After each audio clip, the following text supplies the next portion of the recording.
ABC7. Gorgeous night here in Washington, D.C., and we're set for the Cubs and the Nationals, Game 2 of a 3-game series here on ABC7. Welcome to Cubs Baseball. Along with Jim Deshaies, I'm Len Casper. The Cubs lost the opener last night. They'll turn to John Lackey tonight. Let's check out the perfect pitch, brought to you by Blue Moon. Well, the perfect pitch for John Lackey last time out, probably his curveball, but you know what? He had a lot of hop on his fastball. You see him throw one by the left-handed hitter there. 8 strikeouts for Lackey in that effort against Philadelphia. Blue Moon artfully brewed with Valencia orange peel and a touch of coriander. Something's brewing, and that will bring us into our Honda's starting pitching matchup. It's been a tough go for Gio Gonzalez here lately. He's lost his last 4 decisions in his career against the Cubs. He's 3-2 with a 3.10 ERA. The Cubs knocked him around pretty good in his start at Wrigley. John Lackey has been smoking. 3-0 over his last 3 starts. He's only allowed 1 run in those 3 ball games. Cubs 4-3 on the road trip. The Nationals are surging. They've won 4 in a row. They lead the National League East. Lineups and first pitch are next.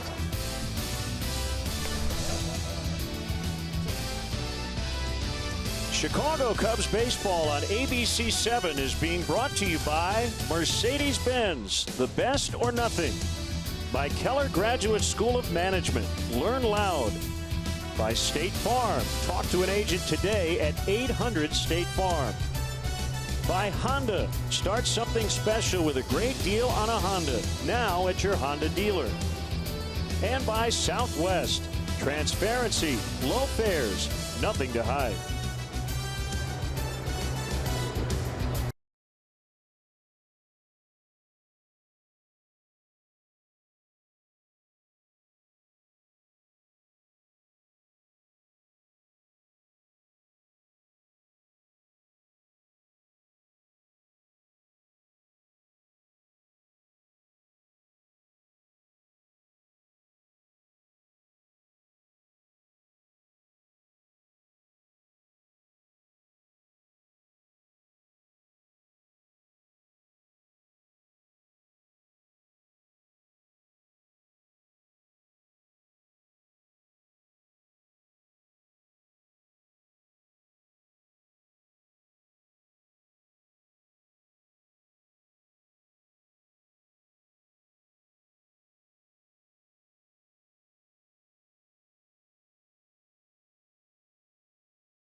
Brought to you by Xfinity.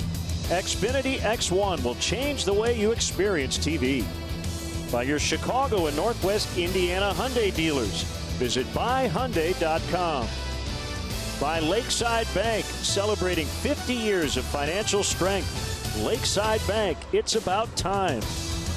By new BP gasoline with Invigorate, our best fuel ever. And by the Bob LaCourcio Auto Group. You're going to like buying a car this way. Today's HD broadcast is brought to you by Xfinity. Xfinity X1 will change the way you experience TV.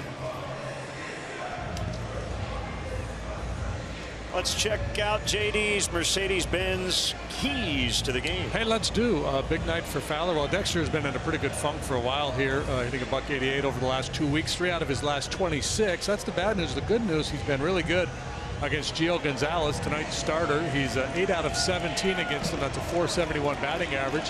Has a home run. Controlled the running game. Nationals stole 3 bases last night. Got to keep an eye on that. And a little sloppy with the D here lately. 4 errors 2 days ago. 2 errors in the ball game last night. Now the Cubs Southwest Airlines starting lineup, 16 strikeouts, and 11 of those against the starter Max Scherzer. Fowler, Hayward, and Bryant 1 through 3. Rizzo, Zobrist, Baez 4 through 6. Russell, Ross, and Lackey 7, 8, 9. Let's take a look at the Nationals defense, brought to you by Comcast Business. This is a good group. They've committed just 23 errors. That's the fewest in Major League Baseball. Worth, Revere, Harper cover the expansive outfield here. Rondon, Espinosa, Murphy, and Zimmerman on the infield. Jose Lobaton is the more or less the personal catcher for Gio Gonzalez. The veteran left-hander is making his 13th start. He was good last time against the White Sox in a losing effort. 7 innings, allowed 3 runs, but been a pretty rough go for him of late. Overall, 3-5 with an ERA of 3.93. Fastball, curve change, curveball. Could be a real weapon for him. Weather at first pitch brought to you by Four Seasons Heating, Air Conditioning, and Plumbing. For all the right reasons, call 866-4 Seasons. Again, just a splendid night for baseball. 79 degrees. Dale Scott, the crew chief, works home plate. Bob Davidson's at first, Lance Barrett at second, and Dan Iasonia over at third. A big crowd gathering. Fans are streaming through the turnstiles. It is a switch hitting Dexter Fowler. We are underway. Fastball from Gonzalez misses for ball 1. And Dexter with 3 hits in the first game of this road trip and only 3 since then. It's a strike on the inside. Still overall putting up very good numbers. There's Max Scherzer. He was going to shut down anybody last night. Man, was he good.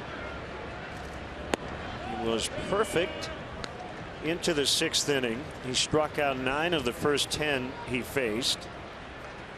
7 innings, 2 hits, 1 run. Didn't walk anybody. That will get way out of play. Scherzer improved to 8 and 4. And one guy who got him was Addison Russell. Took a 3-2 pitch into the seats and left. And at the time, it tied the game.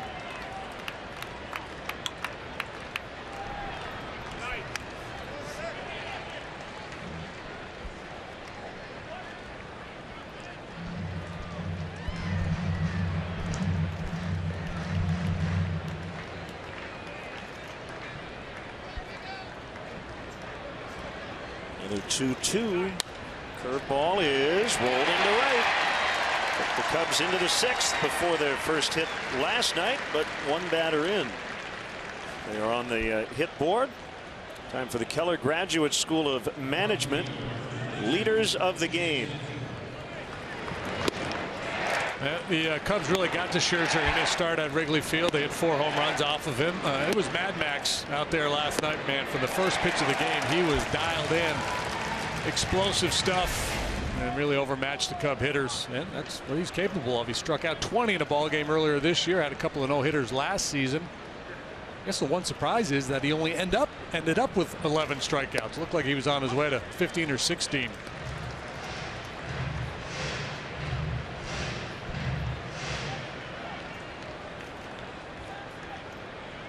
Hayward's had a nice trip, 0 for 4 last night, but hitting .321 so far in this NL East road trip. Short lead by Fowler. Ground ball, could be 2. Murphy, Espinosa, Zimmerman safe at first on a tight play. And we'll see if the Nationals want another look at it. Boy, as sharply as this ball was hit, I thought for sure it would be a double play. Murphy has to spin all the way around to make that feed to Espinosa at short. Very close at first base. Nationals contemplating a challenge.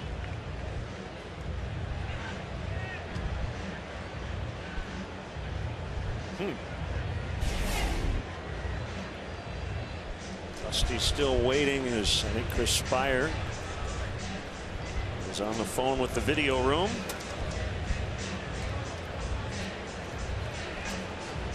I'm with you. That was a nice job by Hayward. Yeah, they're going to challenge to get down the line, but was he in fact safe? And we will find out.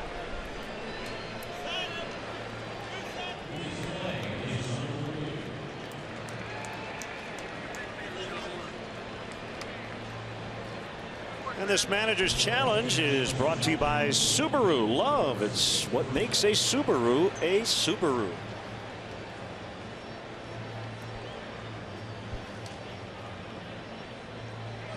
All on the field was safe. And out. They're going to reverse the call, and it has been made. It is a 4-6-3 double play. Dusty will maintain his challenge.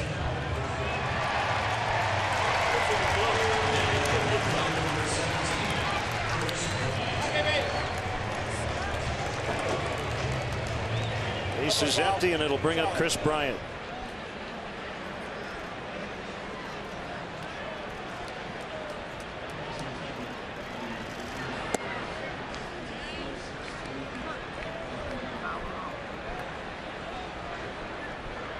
One ball, no strikes.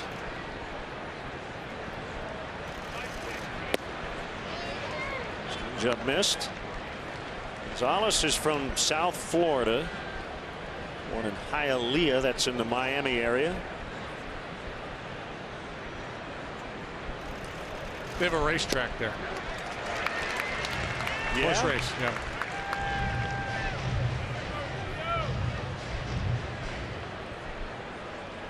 We had a tablecloth when I was a kid that my parents got on vacation, and all these little things on there was a little horse thing. Hialeah, Florida. Nice. Outside. 3-1 the count. Rizzo on deck. Just underway. Cubs swept the Nationals in a 4-gamer at Wrigley in May. Washington winning last night. At the end of the bat out into right center. Harper makes a catch, and the Nationals are coming up against John Lackey.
With 87, I mean, the league is named after them. What's up with that? And here's their ESPN 1000 Starting lineup: Revere, Worth, and Harper in the first. If anybody reaches Murphy, will get a shot. He leads the majors in batting average. Zimmerman, Rondon, Espinosa, who's been hot with the home run here as of late. Jose Lobaton is a personal catcher for Gonzalez.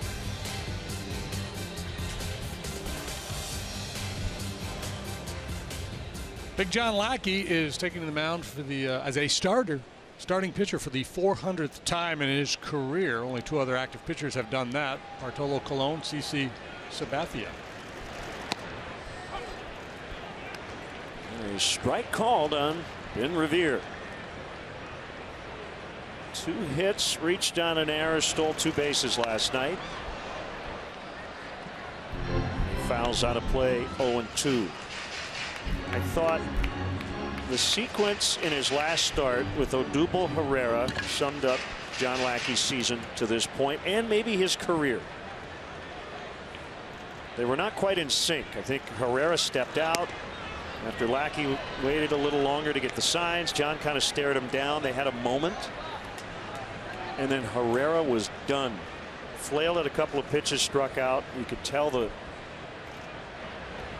little exchange got to him, and Lackey really upset. Yeah, David Ross bouncing out of there, getting ready to throw that ball around the horn. So here we go. The edge has arrived. That's a perfect pitch. Our Xfinity pitch tracks showed you that. So Dale Scott and David Ross chat.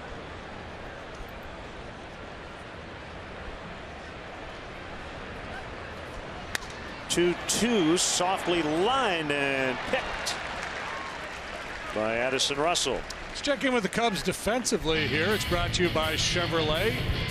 Chris Bryant slides out to left field. Fowler and Hayward in their customary spots. Baez gets a start at third today. Russell, Zobrist, Rizzo round out the infield. David Ross is behind the plate. We looked at the numbers on Big John. 400th career start. 7-2 this year with a 2.63 ERA. That's good for 10th best in the National League. League batting just 203 against him. And Jason Worth asks for time. Now Lackey will rub up the baseball. So yeah, so that at bat, John he's able to have those things where, get a little upset, but then he snaps right back into game mode. And not every player is able to do that. He will let his emotions get away for a second, but some of it might even be by design. Yeah, I think if it's not by design, it's some guys just kind of let that energy flow. I remember talking to Larry Dierker, who had a great career as a pitcher, and Dirk said there were times when he'd leave the bullpen not feeling at his best, didn't have that adrenaline flowing, didn't feel like he was ready to compete. And this is a little extreme, but he would actually spike himself as he made the walk from the bullpen to the dugout. He would take his spike and scrape it across his ankle just to get that adrenaline flowing. Swing and a miss, strike 3. Worth fans, and it'll bring up Harper. A lot of times for a pitcher, what gets the adrenaline flowing is runners on second and third, 1 run in and nobody out in the first inning, and then all of a sudden it kicks in. But sometimes that's too late. That's the one thing we've noticed about John Lackey. He's very good from pitch number 1.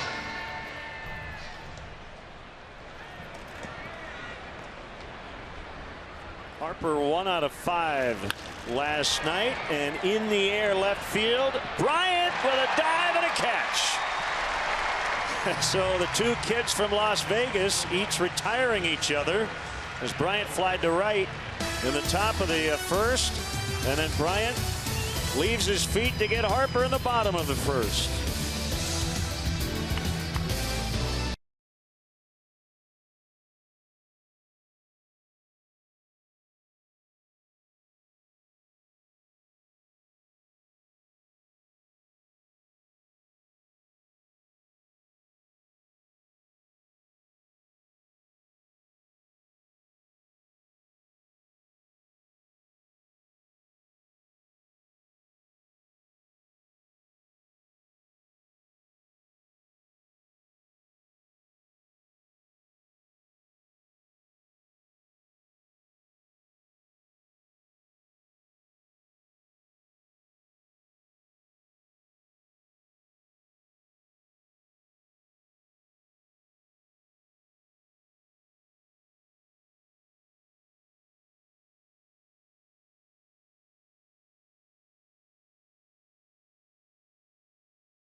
Com brought to you by Jeff Vukovich, your local nationwide agent, serving the area for 38 years. To join the nation, contact Jeff at jeffvuk.com. Nationwide is on your side. Anthony Rizzo bounces foul into the Nationals dugout. 10-game hitting streak, a season high, and it's the longest active streak in the National League.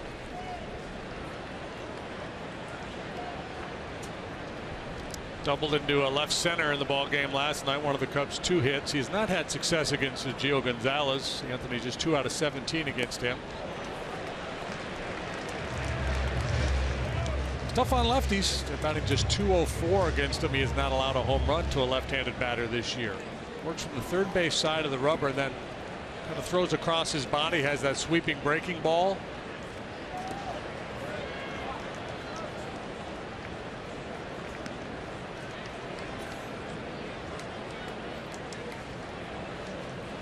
Zobrist and Baez will follow.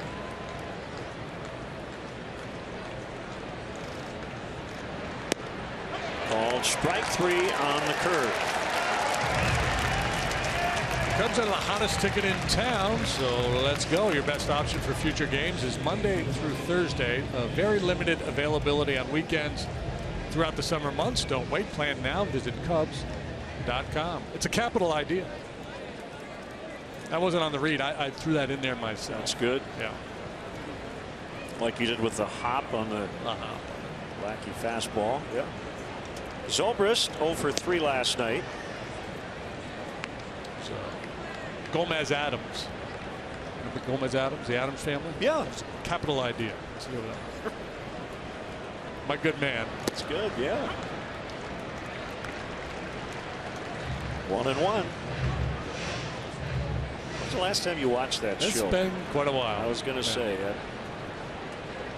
I'd say I've seen it in the last 28 years. There's a bouncer to Rondon at third. Sling it to Zimmerman. With 2 outs, it'll bring up the third baseman, Javier Baez, who's hit 3 homers and knocked in a dozen over his last 10 games.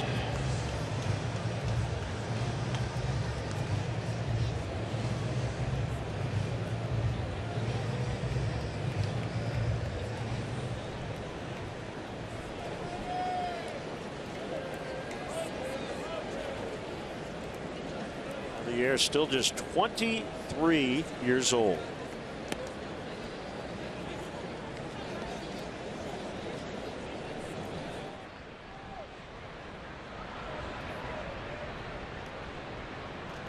He's played all over the infield,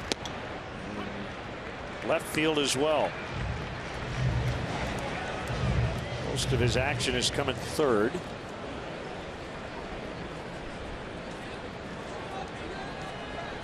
Going in. He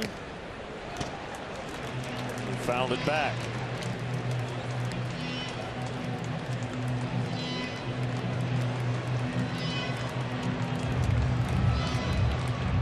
Mike Maddox, a respected pitching coach. Swing and a miss. Curveball good for Gonzalez. Got a couple of strikeouts on it. Looking for Rizzo, swinging for Baez.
historic moment is brought to you by State Farm. In this very ballpark, back on July 7th, 2011, the Cubs came back from an 8-0 deficit to win the ball game 10-9. Sean Marshall got the win in relief. Carlos Marmol notched his 18th save. You saw Darwin Barney, Carlos Pena, Blake DeWitt, Tony Campana.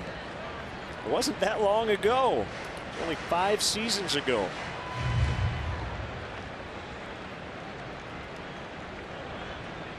Daniel Murphy, 1-1. The comeback the White Sox pulled off in their ball game last night.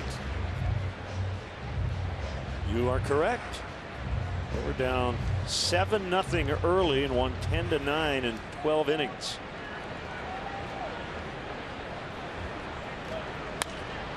Hard on the ground, scooped by Ben Zobrist, and he makes the play. The Cubs defensively, we've been talking about how great they've been to start the season, but the last 4 days they have committed 25% of their errors this season. They've got 40 on the year, and 10 have come in the last 4 games. Yeah, it's been a little sloppy here of late. Had that 4-error game in Atlanta. It didn't hurt them because they scored a bunch of runs. Zimmerman fouls out of play. Do you believe in defensive slumps? No. Not defensive team slumps. I could see where a player would get into a little bit of a rut, because it like hitting it can become a mental thing. Right.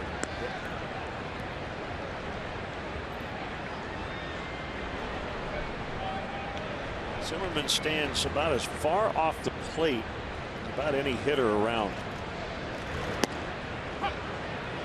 That's a strike. Yeah, so he dives a little bit to cover the outside part of the plate. That pitch down around the knees out there, he's not going to be able to do a whole lot with it. But outer third and up is a pitch he really hammers. He has good power to straightaway center field. Swing and a miss. And a slider. Yeah, he just got abused here by John Lackey. John Lackey's strikeout rate is way up this year over last year and well above his career average, and that normally doesn't happen for 37-year-old pitchers. Big reason why, one of the big reasons why, is that slide ball right there. That has been a big swing and miss pitch for him.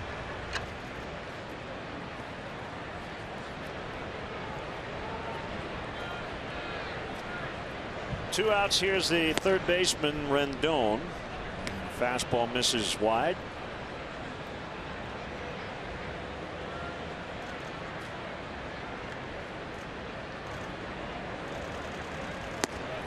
th career start for John Lackey, third most among active pitchers. Bartolo Colon, CC Sabathia, only 2 have made more. He faced the Expos in 2003 when he was a member of the Angels. Speaking of the Expos, the Nationals' 40-24 start is tied for the best 64-game start in franchise history, tying the 79-94 Montreal Expos.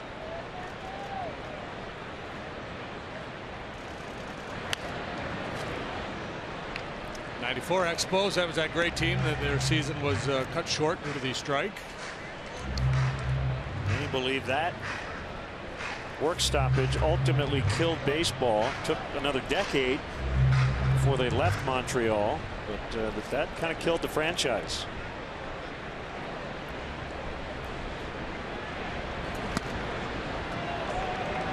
He thought he had him. 3-2. A lot of work down, then he tries to sneak one by him upstairs. Rondon lays off. Lackey doesn't get the call. Swing and a miss on the slider. The inning is over. Lackey has fanned 3 and has retired all 6 he's faced. Scoreless early from DC.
The ballpark tonight. This father-son moment is brought to you by Sport Clips Haircuts. It's good to be a guy with over 85 Chicagoland locations.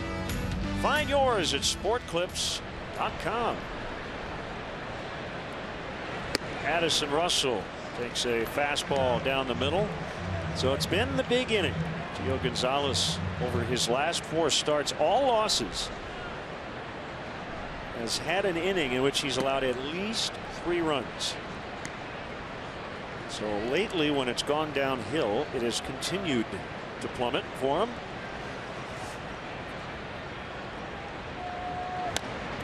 Tap back to the mound. 1 out.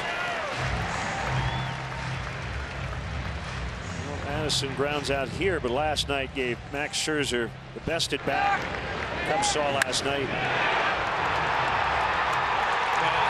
Max Scherzer has allowed a lot of home runs this year, most in the National League.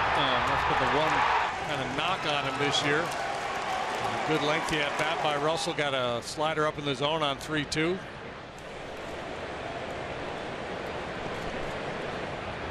You talked about Gio Gonzalez in the big inning impacting him. I think that holds true for a lot of starting pitchers, but that's kind of been the story around Gonzalez for a number of years. He's had a very nice major league career. He's 94 and 71 in his career. But the reputation is that sometimes little things can kind of blossom on him, turn into big innings. Part of the reason why Jose Lobaton is kind of his personal catcher. They have a very good relationship, and they feel like Lobaton's really good at kind of keeping him centered.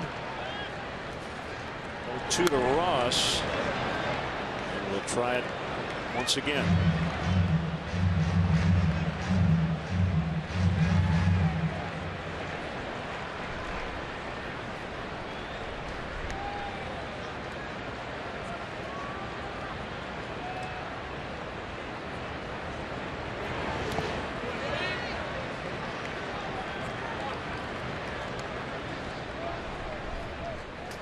Gonzalez has that typical pairing of elevated fastball and sharp breaking curveball. Works one off the other, and he'll throw the changeup down and away to a right-handed hitter.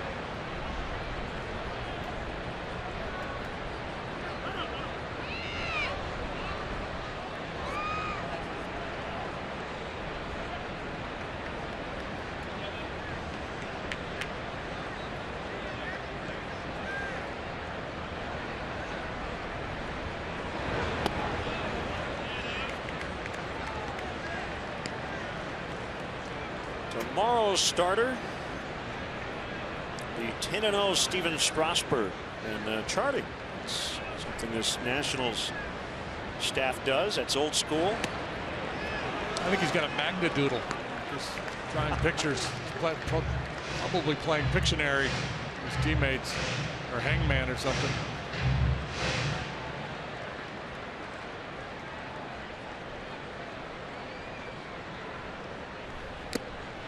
Tip, strike 3.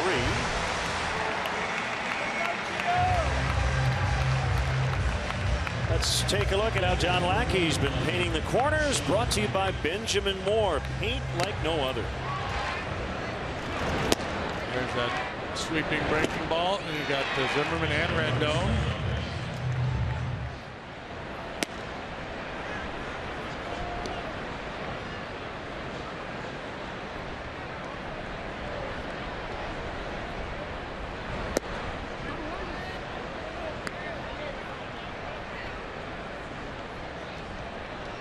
Looks like Gonzalez is making a concerted effort to up the tempo a little bit too. He used to be a fairly slow worker.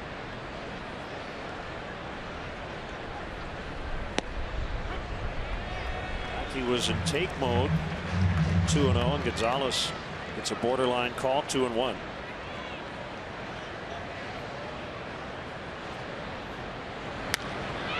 He rips one out into right center. This ball will be cut off by Revere. And Lackey is safe at first. Just got in.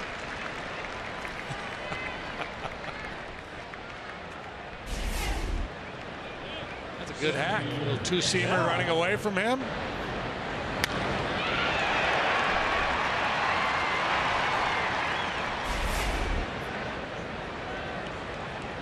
They're able to cut it off and hold them to a single.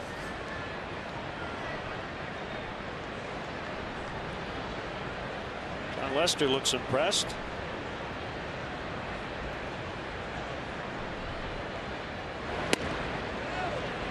Washington Post story earlier this season, Mike Maddox quoted about his starters charting. It says it's a learning tool. You can see tendencies on hitters just by writing it down. If you write stuff down, you retain it better. He likes his starters paying attention.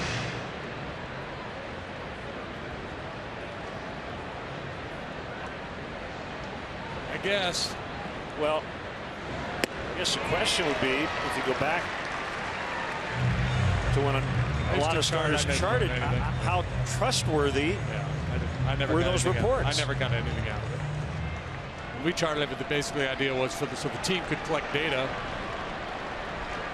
What is a right-handed pitcher Strasburg going to learn from a left-handed pitcher Gonzalez about the tendencies of these Cub hitters, especially with all the data and information and video that's available? Now, I'm not saying that Mike shouldn't have him do it, and he's got his reasons, but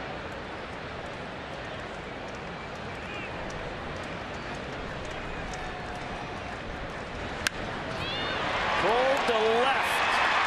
Lackey around second on his way to third. Fowler will pull into second with a double. And a 2-out rally here. And it'll bring up Hayward.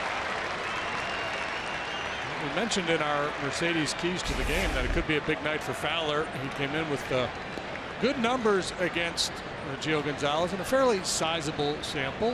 He had 17 at-bats against him. He was 8 out of 17, so 10 out of 19 now for Dexter against Gio Gonzalez.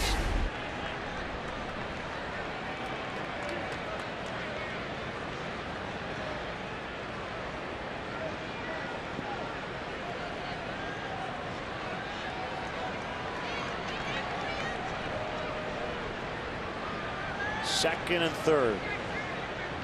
2 outs.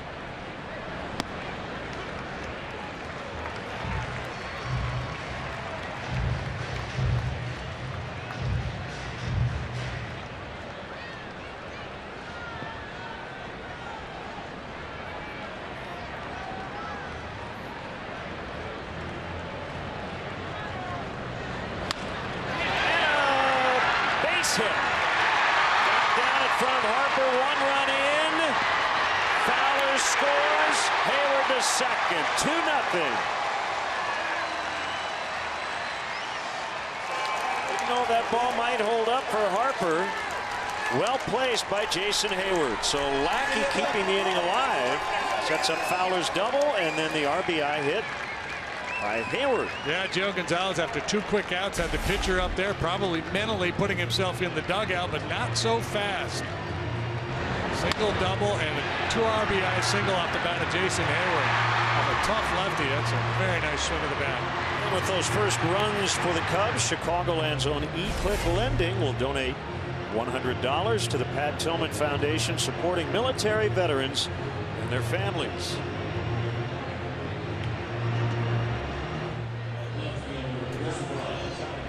Pitchers continue to do a lot of good work with the bat.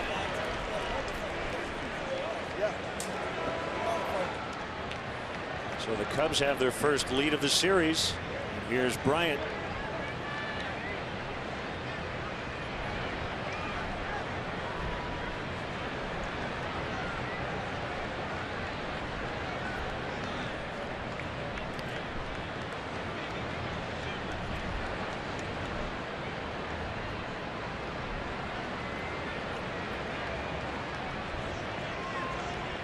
Bryant will be intentionally walked.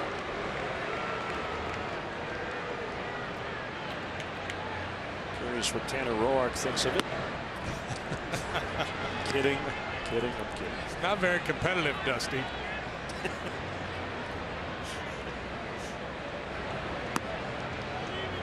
Whatever it takes to try to win a ball game.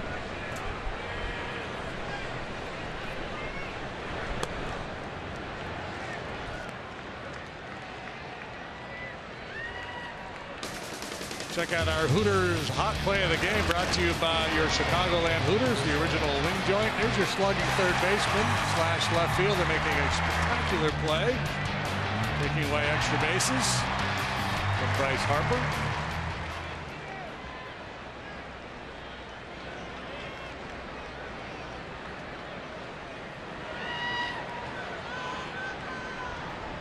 Rizzo with 2 men on and 2 in.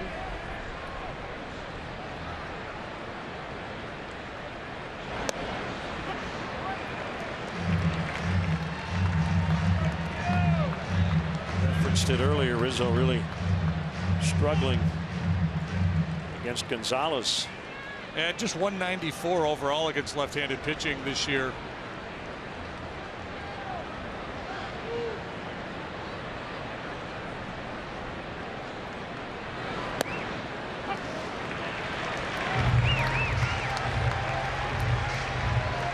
Well-placed fastballs there. Last time Anthony struck out a curveball, got caught looking.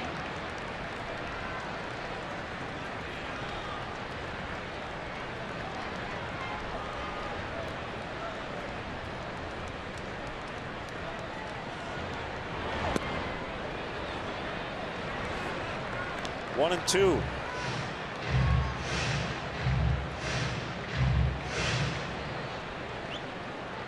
Over 37,000 here last night, and we may be at that or above it in terms of attendance tonight.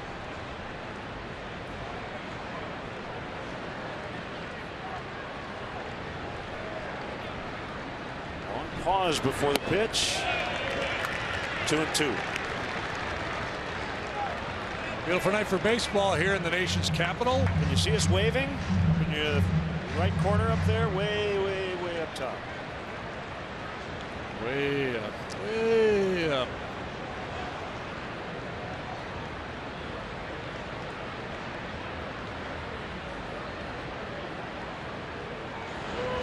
Swing and a miss on a pitch in the dirt to get Gonzalez out of the inning, but a 2-run single by Jason Hayward, plating Lackey and Fowler, and the Cubs lead 2-0 in the third.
State Farm neighborhood fans of the game.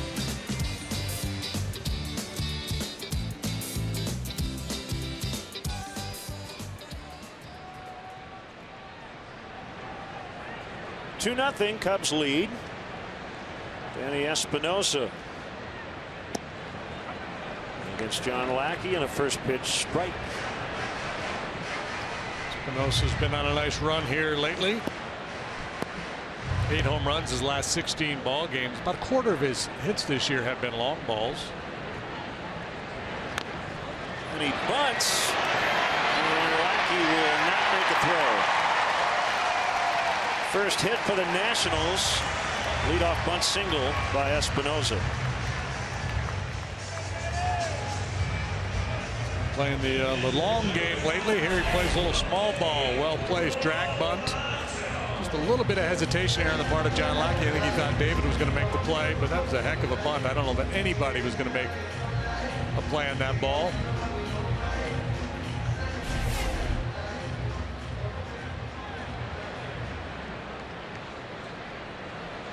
John will work from the stretch for the first time, and here's Lobaton. He's a switch hitter. And again, he has fought all but one of Gio Gonzalez's starts so far this season. The main starter, Wilson Ramos, he hit the game-winning home run last night, leading off the bottom of the 6th. Lobaton doesn't bring a whole lot to the table offensively. He's a good receiver, game caller.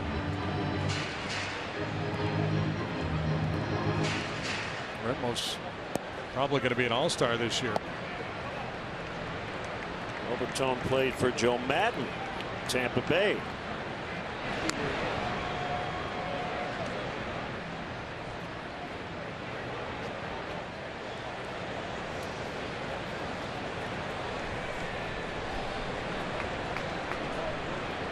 No Jake Arrieta, no John Lester in this series.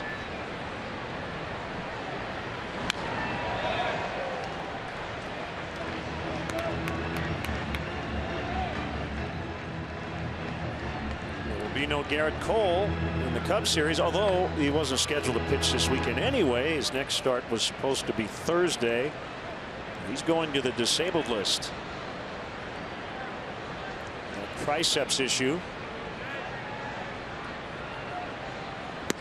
Swing and a miss, strike 3.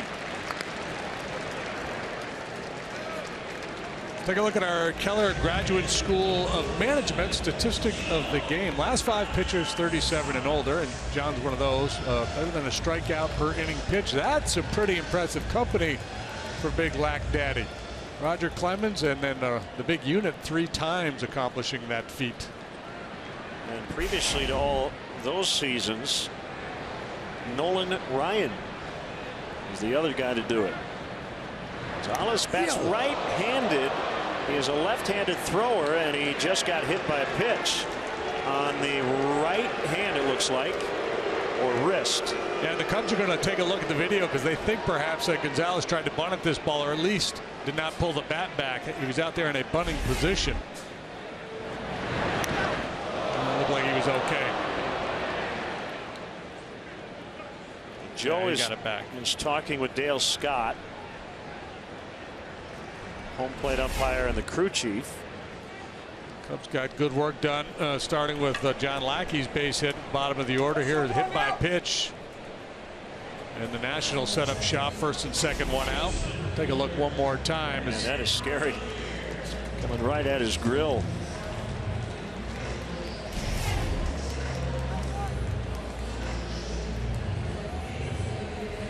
That is his glove hand when he's on the mound.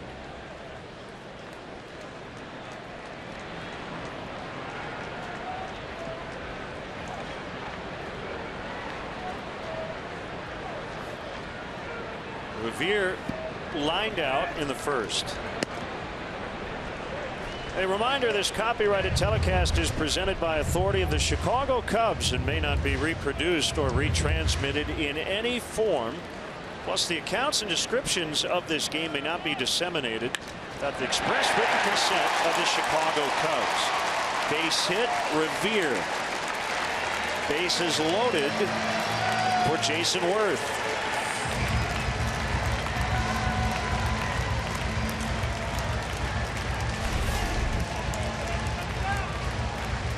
Lackey very aggressive, throws strike 1 a high percentage of the time. Many times it's a first pitch fastball. Revere sitting on it.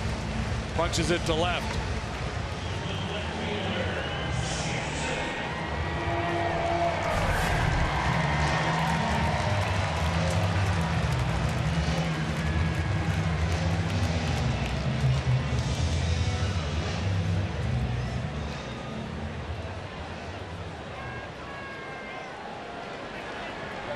Espinosa's at third, Gonzalez at second, Revere's at first.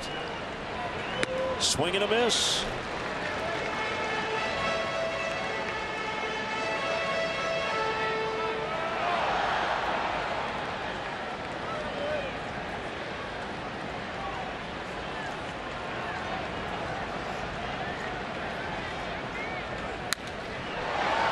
the air to right, this will easily score the run.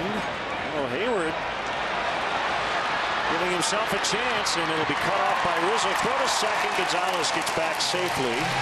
So it is a sacrifice fly for Worth, and it's 2-1.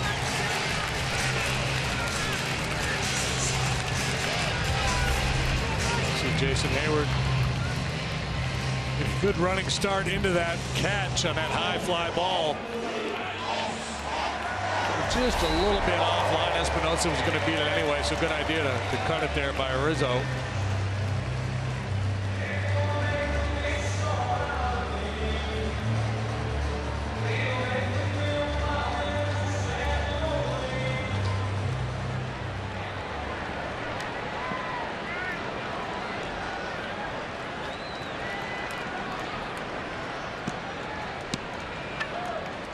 Lackey to Harper and an outside corner strike.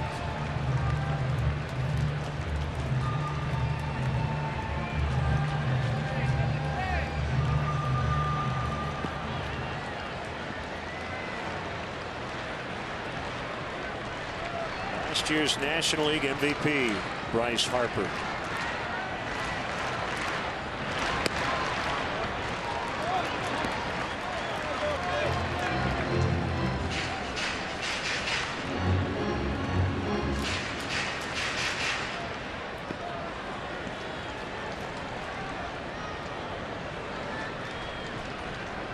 Time All-Star. Rookie of the Year 2012. Silver Slugger last year. Led the majors in OPS.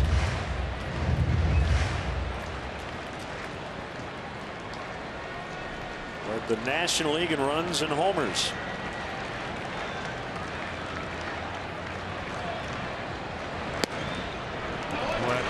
Good discipline there too, laying off that pitch. And that's the thing about, Harper and Bryant and all these young kids coming into Major League Baseball, 20, 22, 23 years of age. These guys, the longer they're in the league, obviously, they're going to get a better book on opposing pitchers. Become even more dangerous in all likelihood. 3-2. That's a guy there who's expecting to be pitched cautiously to.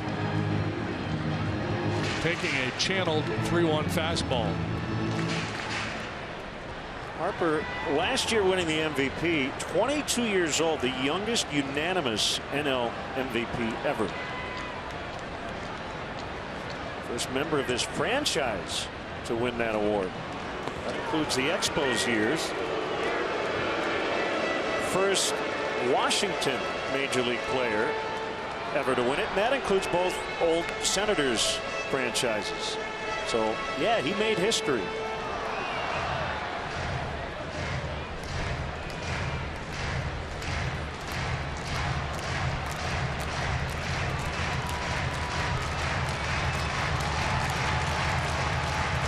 The former Washington Senator sitting next to us in the booth next door. Jim Codd over there doing the game for the MLB Network. Working with some kid named Costas. I like him. He's got a future. Ball 4. And they are loaded for Murphy. Cubs are celebrating Bud Fridays in the Budweiser bleachers all season long. This Friday, Budweiser will provide Save Ferris t-shirts Go up to the first 5,000 early arriving fans 21 and older in the Budweiser bleachers. Cubs.com/Fridays for details. A lot of traffic here in this third inning. Murphy deep to right, caught by Hayward. And the inning is over, so Lackey limits the damage. 2-1 Cubs after 3.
Escape the everyday.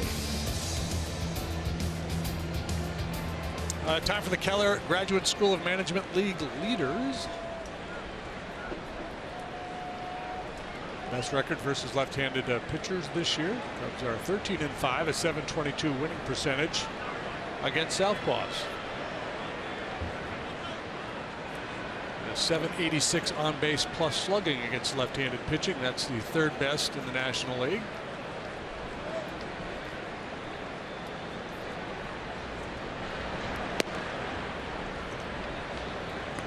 Ball one on Ben Zobrist. Cubs got 2. Nationals answered back with 1 in the third inning. Change-ups outside. It's 2-0.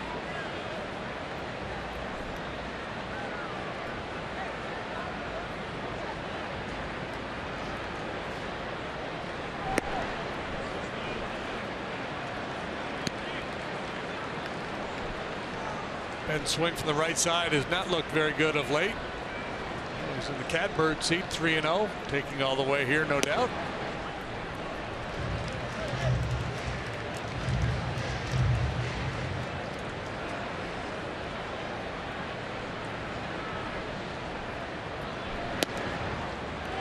Ball 4.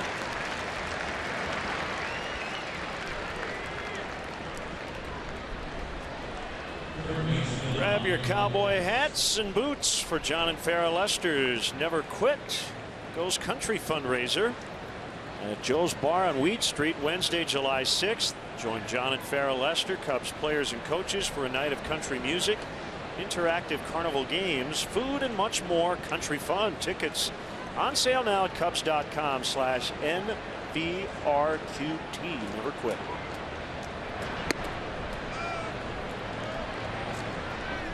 Do you think they'll have the squirt gun game where you squirt it in the clown's mouth, race the car up to the wall there? That's a good one. I like that one. Yeah. Be all for it.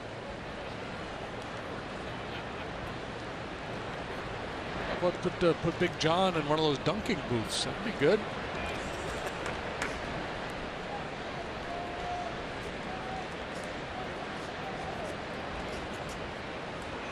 Put John in the dunking booth and let Farrah have a whole bucket of baseballs, and she can throw them at the target. You're loaded with ideas tonight. Fouled away. I'd make a big splash if John Lester went into the dunk tank. That would be fun.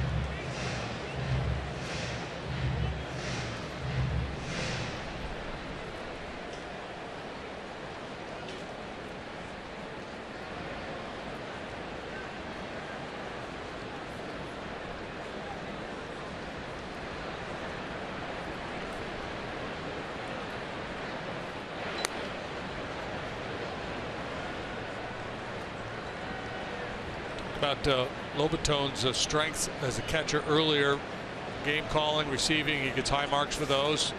Doesn't throw particularly well. Not as big of an issue with a left-handed pitcher on the mound.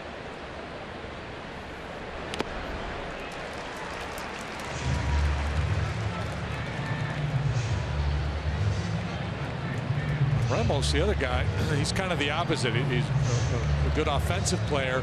He's got a big arm behind the plate. But reputation anyway is that he's not a great receiver or game caller.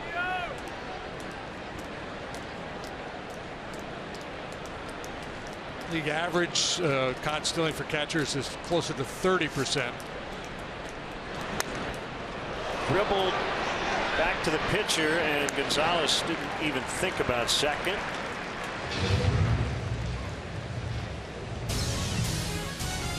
Check out the new gold standard for forecasting Chicago weather live. Watch live Doppler 7, the maximum power, the most accurate picture, only on ABC 7 Eyewitness News. That's big news voice. Runner at second, one out. I always wanted to be that guy.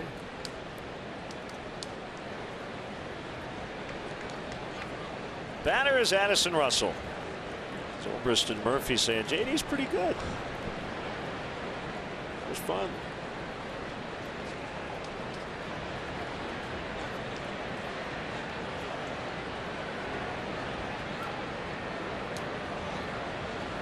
Now, not to make too much out of something little, but we talked about Javi Baez this year, his strikeout rate being down. But just putting the ball in play there. Joe talks about it a lot. The ability to, he uses the phrase move the baseball. Just put the ball in play, cut down on the strikeouts, find a way to advance a base runner. Yeah, the idea there was to do some damage, but in lieu of that, he did get Zobrist to second. Yeah, and Baez wasn't cutting down on his swing there to make sure he put the ball in play. But I mean, it's just, a lesson learned for a young player. Look, hey man, at least you made contact.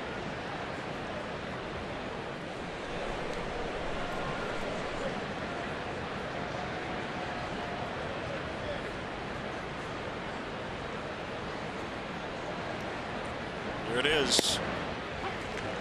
Especially as you contemplate postseason, and obviously that's a long ways away, but where you're facing elite arms, you got to find a way sometimes to scratch out a run or two.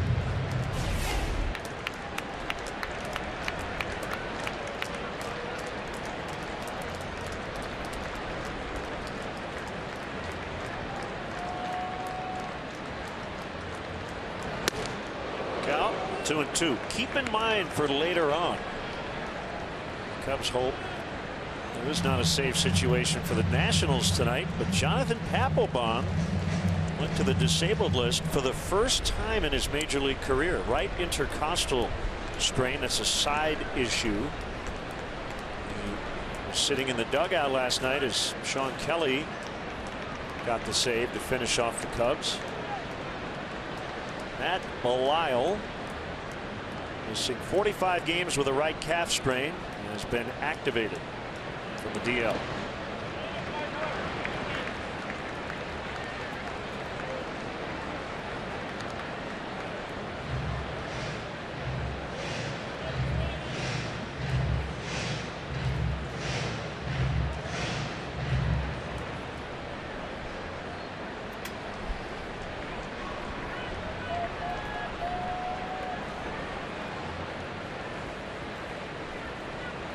Ready now for a 3-2. Zobrist runs toward third. Ball 4 to Russell. Stolen base, Zobrist.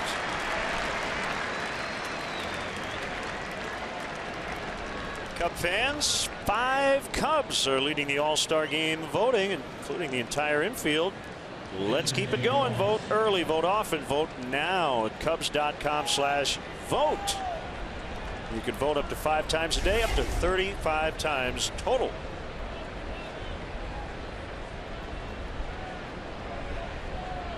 Two walks in the inning.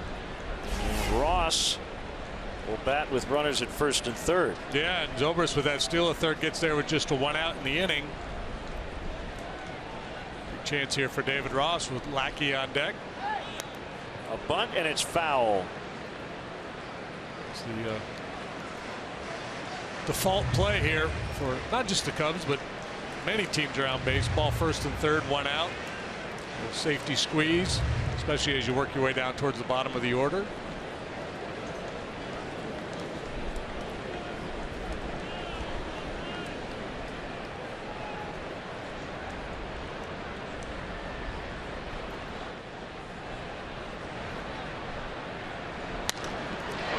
Hits center field, David Ross. Zobrist scores. 3-1 Cubs.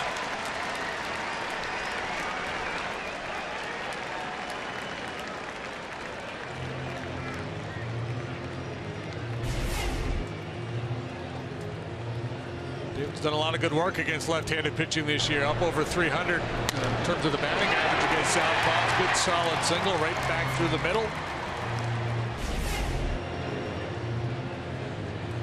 Pitching coach Mike Maddox out to the mound. John Lackey will talk it over with Gary Jones. As Ross and Brandon Hyde chat at first.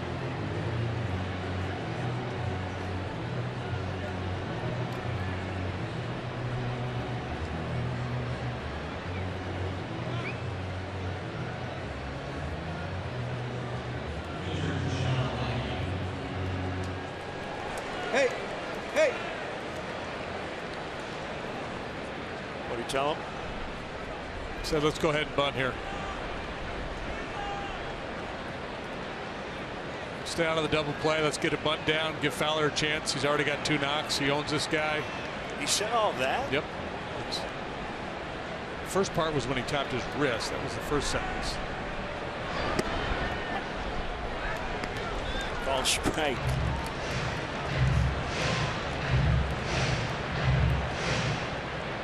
Are you good at remembering the signs? Is that one of your strengths as a hitter? I don't recall having a problem with the signs, but typically it was pretty cut and dried. Yeah, as you're leaving the hey, make sure you get him over. There wasn't a whole lot of.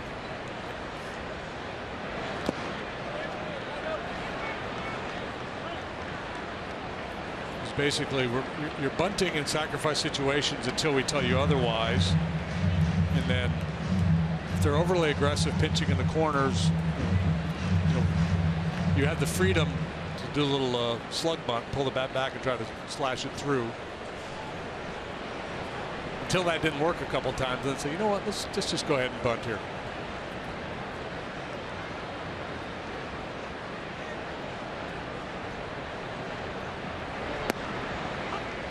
It's not showing bunt. Takes strike 2. Yeah, and as we know, Joe, he doesn't like to sacrifice bunt at all, even with his pitchers. It's like the last option for him. A lot of times he won't put it on until there are 2 strikes.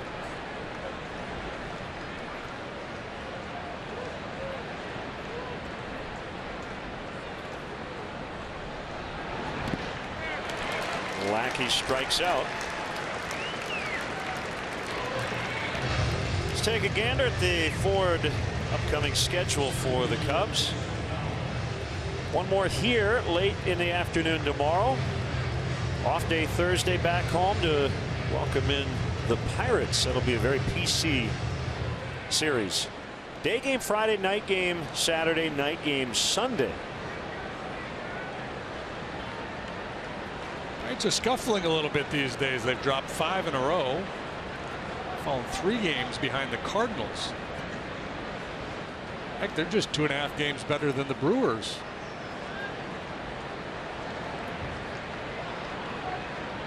Pirates are in New York tonight. Jamison Tyone, brought back from the minor leagues, is starting for the Pirates. Let's take a look at the NL Central standings, brought to you by the Bob LaCourcio Auto Group. So the Cubs comfortably in front, 8.5 better than the Cardinals, who are playing their best baseball of the season. And as we mentioned, the Pirates are scuffling. The Brewers hanging in there, and the Reds have been scoring a lot of runs lately, but they're well off the pace. Harper and Wright will retire Fowler. Cubs get that run right back. Courtesy David Ross, 3-1.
Bank, the Curious Bank.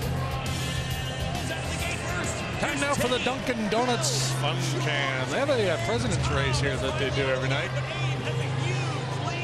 Very exciting. He's off to the races. Abe Lincoln without the hat. And the rider of the Gettysburg Address, I think, is going to take the win. The winner's going to be... So it's Lincoln, Washington, Jefferson, Teddy Roosevelt, and Taft. Is it Taft that makes occasional? Hoover. Oh, Hoover.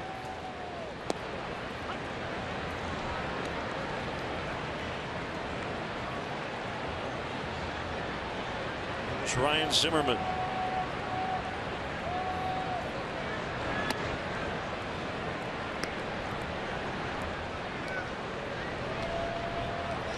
By the way, it's the 4th inning. 5th inning is coming up next.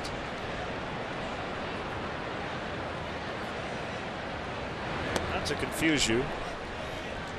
Yeah, I'm with you, John. Lackey visibly upset, throwing the hands out, barking at Dale Scott, and Dale's not going to give him any peace. He's just going to put the fingers up.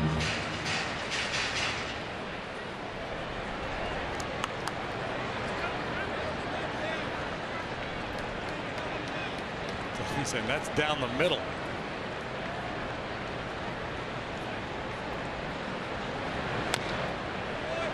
Foul back of the plate. I agree with John, but I give credit for Dale Scott for not reacting to John on the mound.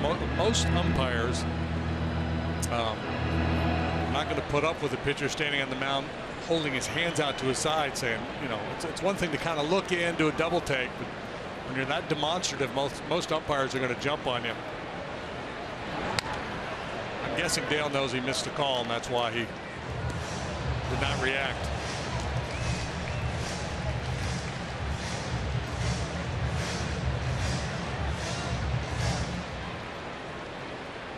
Still steaming, but getting over it. He doesn't let it affect the quality of his pitches. It lingers. It's there in his mind. It bothers him, but he still makes good pitches.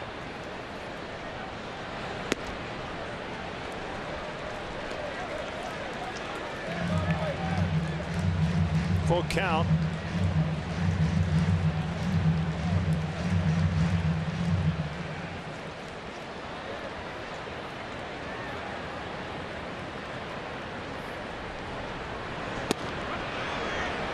Called strike 3.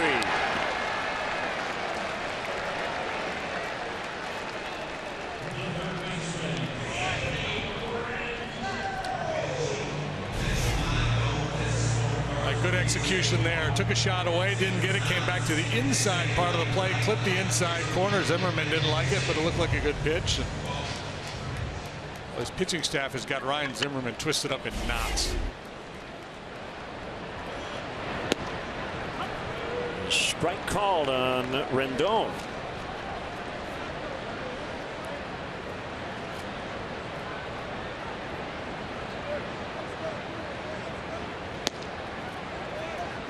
Just outside.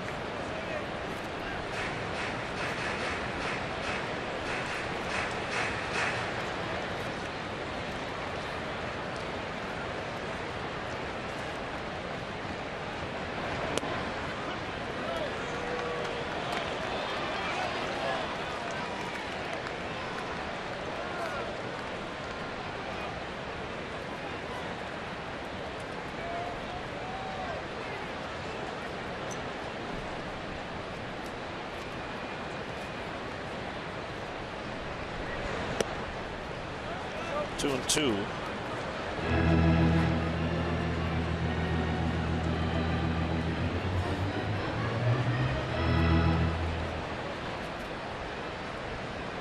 Rondon recently turned 26 from Houston. Went to Rice University. Lifts it foul off to the right out of play. Debuted in 2013.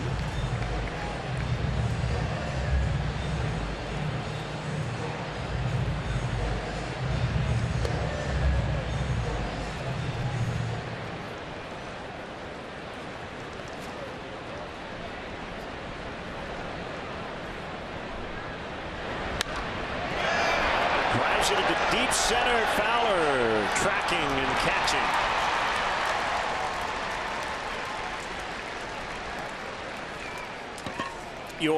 Watch your source for everything Chicago. ABC 7 Eyewitness News weeknights at 10 with Kathy Brock, Alan Krzyzewski, Cheryl Burton, Jerry Taft, and Mark Giangreco.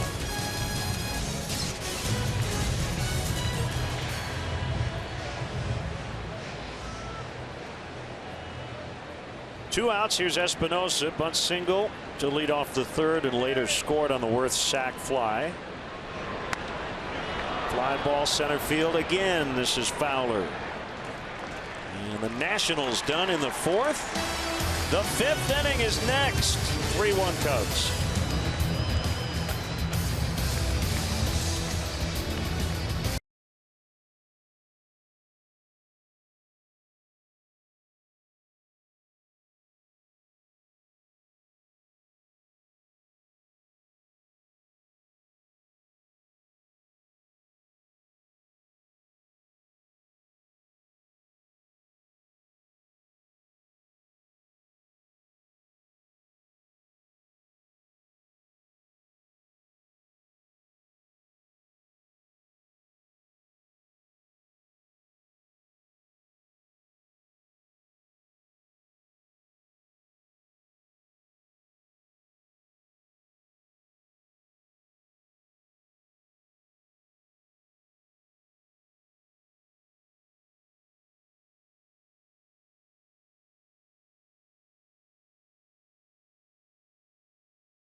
By Fifth Third Bank, the Curious Bank. And yes, we were curious, and we are in the fifth. The Mercedes-Benz drive of the game. It happened way back in the third inning. And after a single by Lackey, a double by Fowler, Jason Hayward drives in two. Goes at home, but Fowler beat it. Big knock, big two-out knock for Jason Hayward. Hayward pops it foul into the seats behind the visitors' dugout.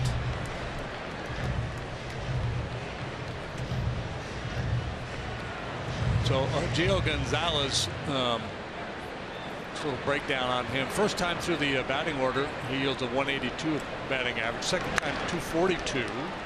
Just up the middle, Espinosa's got it. Third time through, opposing batters are hitting 364 against him. Got off to a great start, and it has been a tough go. In his last 4 outings, all losses.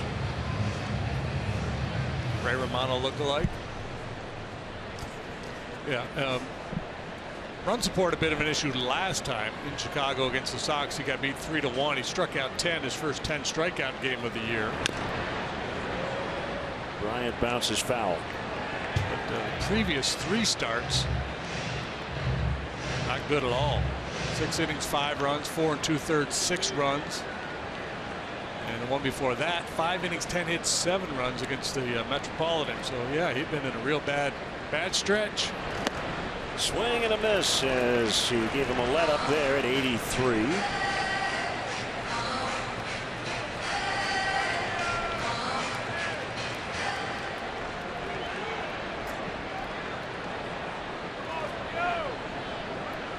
Kick the 0-2. It's too low. The changeup. Rizzo on deck.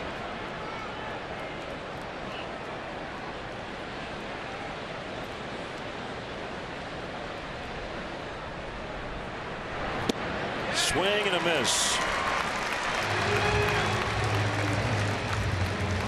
Strikeout number 6 for Gonzalez.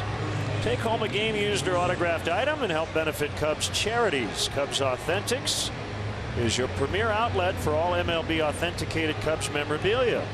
Cubs will donate net proceeds from the sale of Cubs Authentics items to Cubs charities. Visit Cubs.com/authentics today.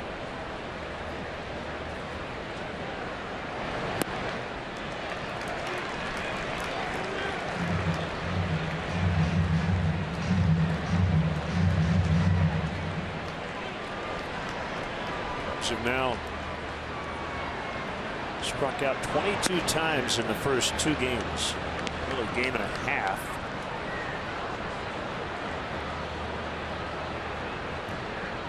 Well, they deal with Steven Strasburg tomorrow, and he's obviously capable of throwing up a lot of Ks. He's had a tough time here. He struck out looking in the second, swinging in the third, and he's down 1-2 here in the fifth. Tilts up a little bit on the bat, crowds the plate, and waits, and drills one to center. Diving catch, Revere to end the inning. Cubs go in order and lead 3-1 in the fifth.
Cubs trying to even up the series and set up a rubber game.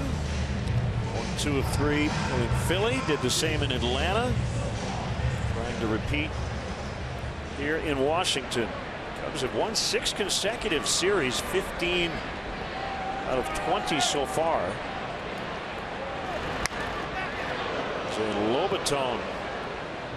It's a line shot foul. 8-9-1 now for the Nationals.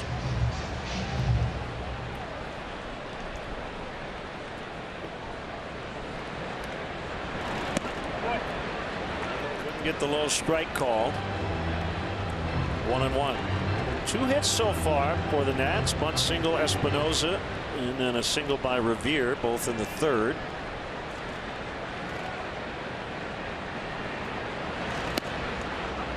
A located fastball. 1-2.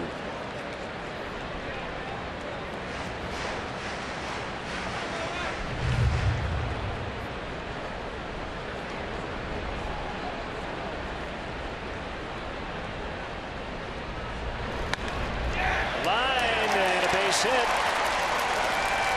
Blocked there by Hayward. That ball was hit really hard.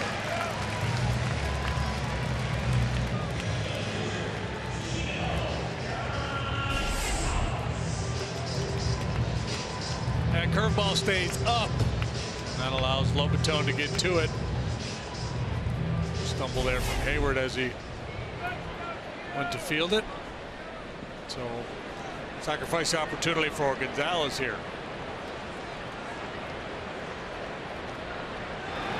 There's the bunt by Gonzalez. The throw will go to second. Relay in time. Double play. Well, among the many things the Cubs do well defensively is that right there. They're very difficult. The defending bunt plays. Very aggressive on the corners, very athletic, and they're willing to take chances. Look how close Baez is. Rizzo, you know about his play there at first base. You hear David Ross screaming too. So he calls the play, and then they execute, and well, the Nationals challenge. Wouldn't be a bad challenge considering the time of the game here in the 5th inning. Even if Dusty loses his challenge, once we get past the 6th, you can still ask a crew chief to review something. Right. So if I'm Dusty's video guy, I said, let's go, I don't even take a whole lot of time with multiple looks. I take one look. You know what? That's bang bang. It could go either way. Let's go ahead and challenge it, Skip. You might be able to make a case that managers don't get it wrong enough. That they need to maybe challenge more often. Right. And yeah. It's like timeouts, not leave those challenges on the table. And I guess he is going to ask for the review, and I think that's the right play, even if they don't get it reversed.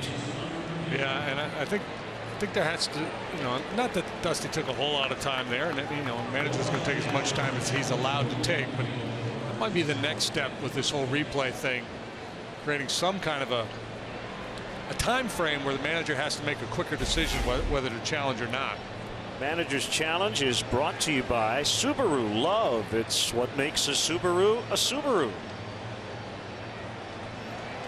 Yeah, real tough. I mean, it looked to me like he probably beat it, yes, but I don't know that there's enough to overturn. Right. Yeah, I think if I had to guess safe or out, I'd say safe. That is not the way they call it here. You have to see safe for sure as they look at it in New York. Stands.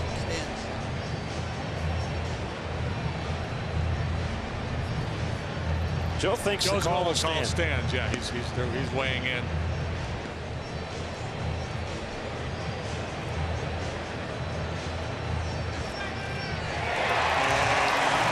Reversed it.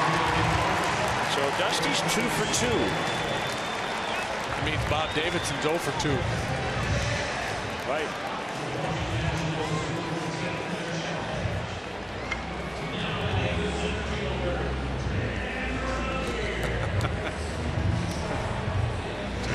Man, you just assumed I wasn't fast enough to beat that play.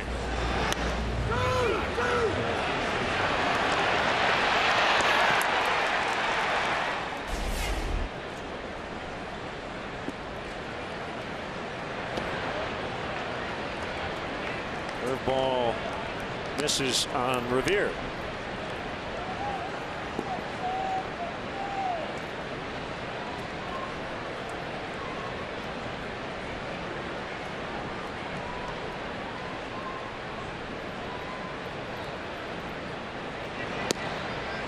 Good breaking ball. That one, second try, worked. Think about Lackey. He's got 4 quality pitches. Tremendous fastball command. Slider or cutter, whatever you want to call it, and the curveball, both quality pitches. And he's got a good changeup, too. He doesn't use his changeup a whole bunch.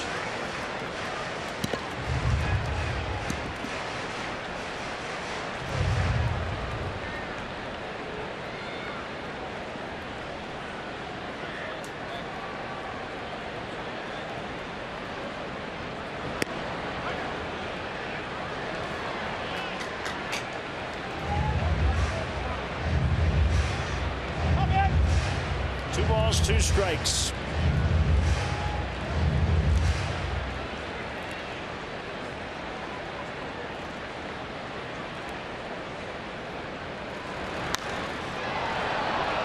A rainbow to center, and it's Fowler underneath. 2 gone. They bring up Worth. Sac fly in the 3rd, put the Nationals on the board.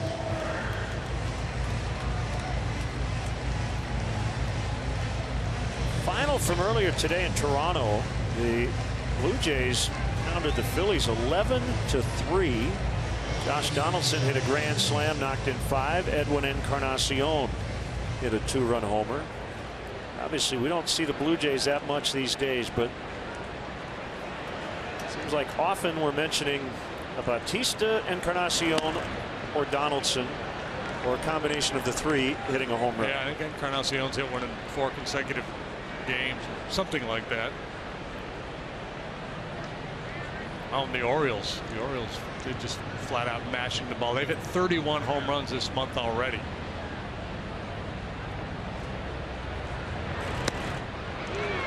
Swing and a miss. Record for a single month by a team is 58. Throwing a lot of high fastballs to Worth tonight. Keep an eye on Jamison Tyone. He has no hit the Mets through 5.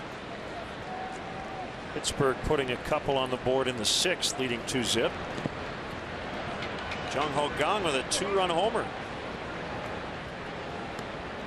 Number 9 for him.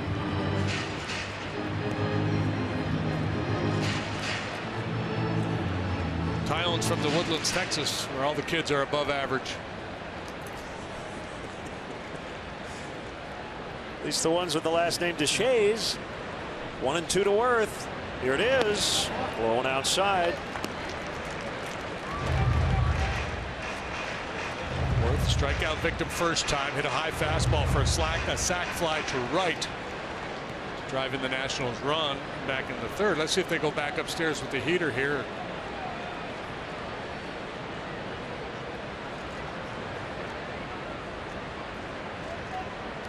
Lackey's strikeout rate, as I mentioned earlier, way above what he has done in the past.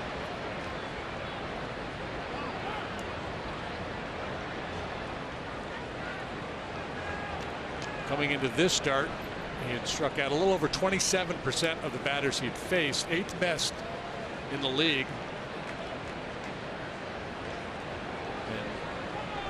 And 9 percentage points better than his career mark. Inside on Worth. Kind of pitch might give Worth bad flashbacks. He's had multiple broken wrists in his career on hit by pitches.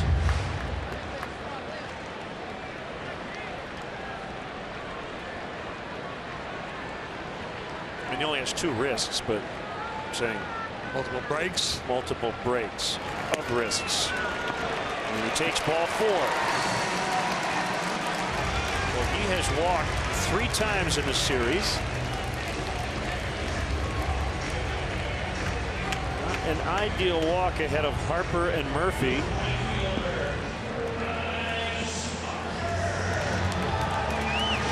Here comes Harper.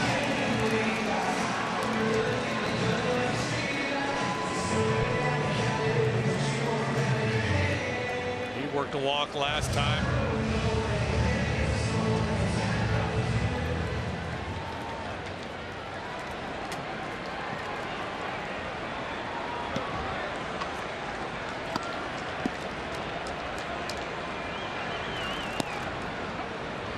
Change up to get started.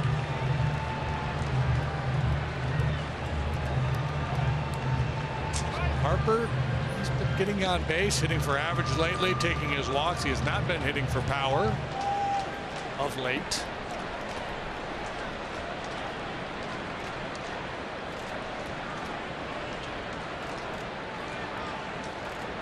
Slight tap of the bat on that back shoulder, hands high as he gets ready to hit. It's 1-1.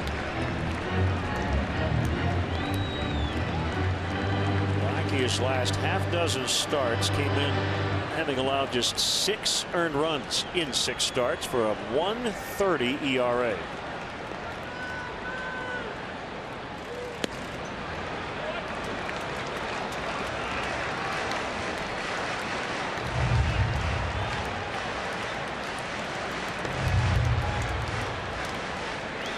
He, Colon, and Sabathia.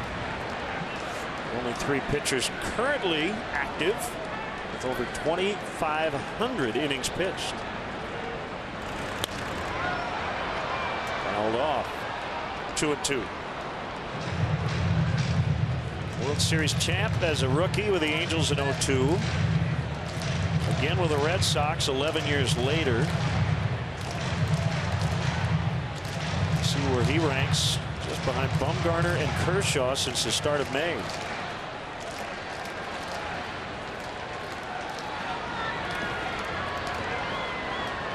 Bumgarner's last 8 starts is 5-0 with an 0.96.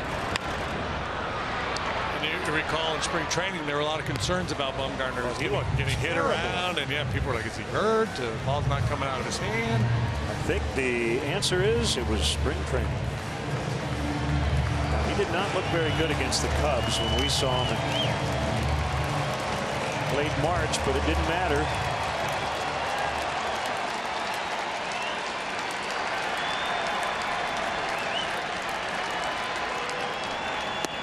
Three and 2. Murphy lurking on deck. Major League batting leader going into action tonight at 367.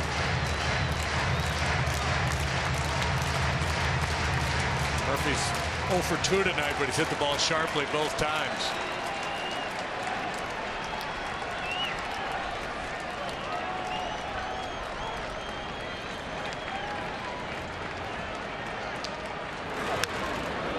Go, and the pitch is fouled. Jason Worth might yell at Gio Gonzalez, hey Gio, you gotta go a little faster. Worth was halfway to second before Gonzalez even took off.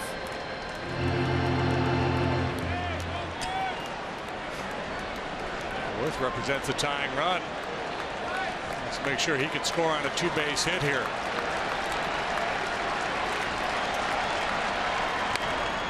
Ball, Rizzo's got it. That will end the inning. After 5, Cubs 3, Nationals 1.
On ABC 7 is being brought to you by Southwest. Transparency, low fares, nothing to hide. By Ford, inviting you to visit your local Ford store or localfordstores.com.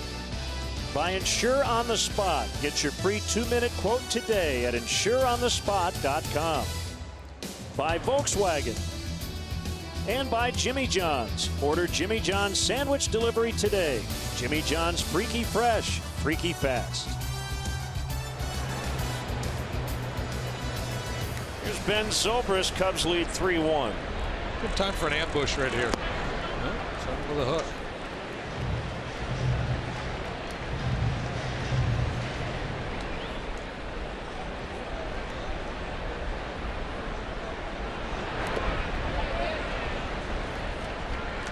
Two back-to-back curveballs.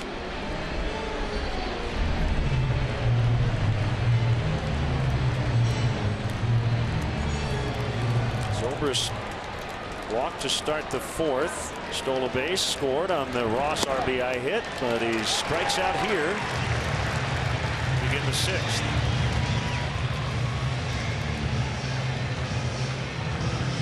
Cub fans, if you miss any of today's action, ABC 7 will be rebroadcasting each one of their Cub matchups on the Live Well Network. Today's encore of Cubs versus Nationals will be aired in its entirety beginning at 11 p.m. on ABC 7's digital channel 7.2 and the following cable channel positions. Baez tried that ambush you mentioned, and he did get a fastball, but he came up empty. Chin high.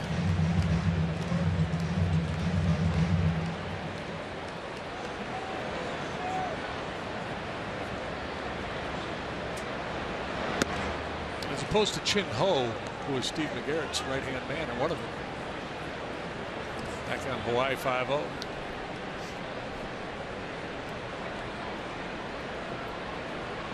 I would ask you the same question I asked you about Adam's family, but no, I haven't seen it in a long time. But they made, there was a few years back, right? There was a new Hawaii 5-0. There was, yeah.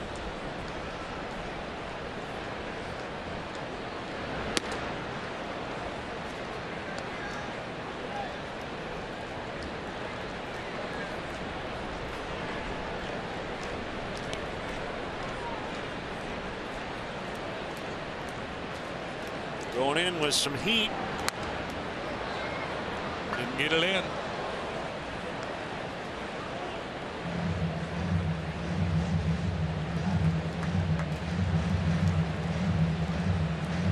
Real good work against Zobrist. Couple curveballs and a changeup down and away. There's a foul ball. Jameson Taillon now through 6, no hitting the Mets. Second major league start.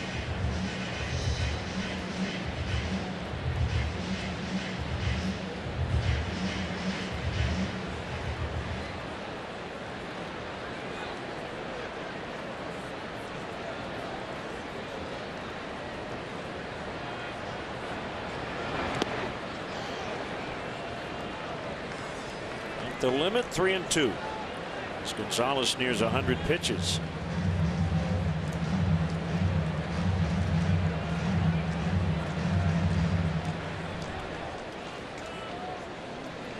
Estes Club has won 4 in a row. Going into tonight as Baez strikes out. 8th strikeout for Gonzalez. Let's check out tomorrow afternoon starting pitchers, brought to you by Subaru.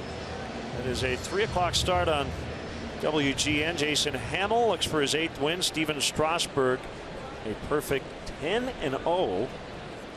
The Cubs missed him the last time around at Wrigley Field. Jason Hamill 9-0 in his career against the Washington Nationals. That's the most wins for any pitcher without a loss. Currently active in Major League Baseball.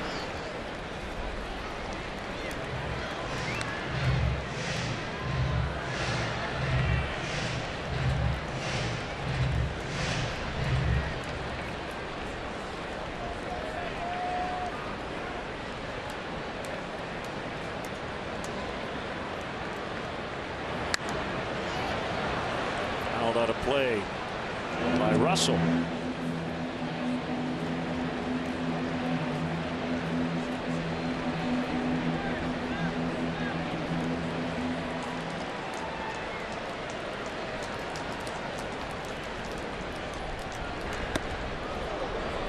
One got his attention. 2-2. And a lot of those fastballs up by Gonzalez are by design. He works with that elevated fastball. And he strikes out the side. Cubs lead 3-1 in the 6th.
Yu Darvish, 3 starts since coming back from Tommy John surgery. He's got some shoulder issues.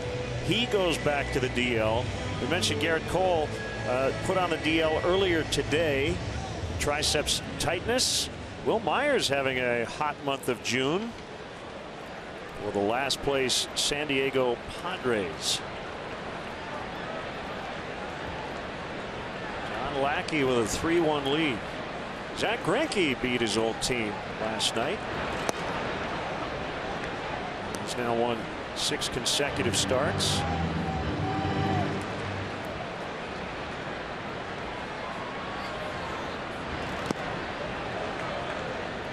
Miami's in San Diego later tonight. Ichiro is 1 hit away from tying Pete Rose in hits, although Ichiro has split his career between Japan and the States. 1,278 hits in Japan, 2,977 in the majors. Murphy rolls to Zobrist. So Pete with 42.56, and Rose was asked about it, was not particularly nice about it. He said basically, what are they going to do, count his high school hits at some point? Yeah, anybody was trying to make the point that Ichiro is, is now the hit king in Major League Baseball, but you have to respect what he did. It's, I mean, we talked on the way over here today, and you made a great point. You said, Pete's lucky that Ichiro didn't come to the States when he's 22, because he might be the all-time hit king. Right. He was in his late 20s when he got here. And I think it was his first 10 seasons, right? In the big leagues, he had at least 200 hits.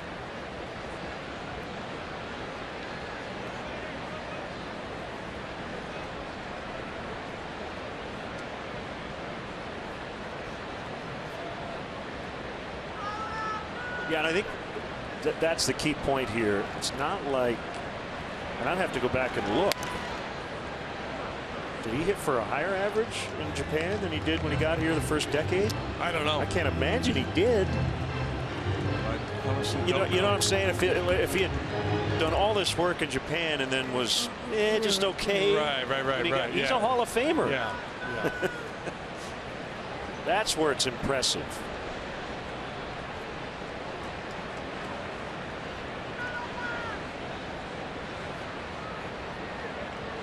John will step off. 1-2 on Zimmerman. Ichiro's first year in the States, 2001 at the age of 27, he had 242 hits to lead the league. So he was an accomplished hitter and would have done a lot of damage. Yeah, he's the best Japanese star to come over here and excel in the big leagues.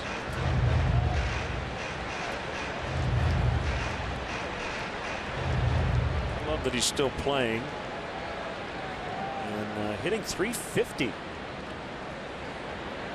We will see him soon when the Cubs play at Miami.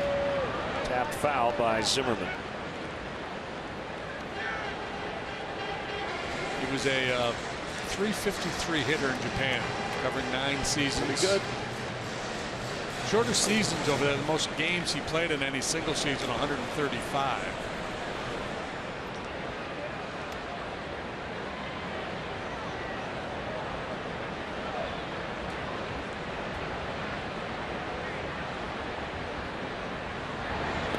Swing and a miss, strike 3.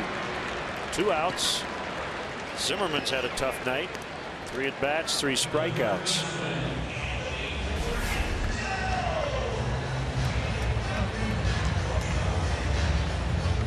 And remember, Zimmerman, the guy in Chicago in that 4-game set when the Cubs were walking Bryce Harper all the time. Zimmerman was the guy on deck who had numerous opportunities to make the Cubs pay, but did not. And he has struggled in this series.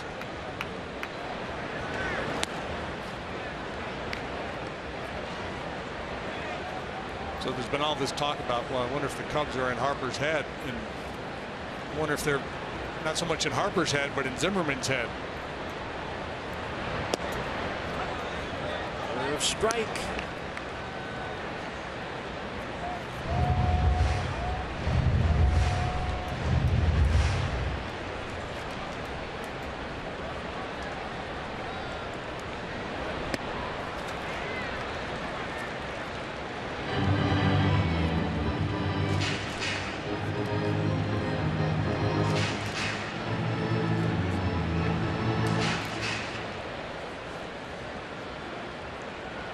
No more no-hitter. Curtis Granderson breaks it up in the 7th for the Mets against Jamison Tyone. Lackey picks up his 7th strikeout, leads 3-1 after 6 from Washington.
Now say big with an instant $1,000 Felco savings card.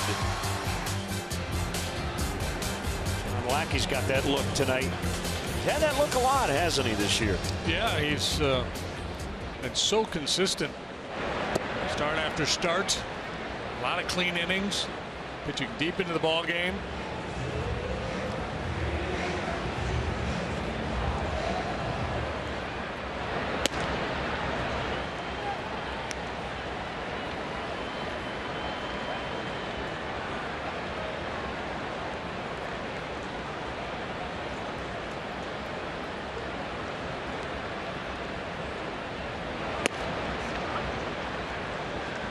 Two and one.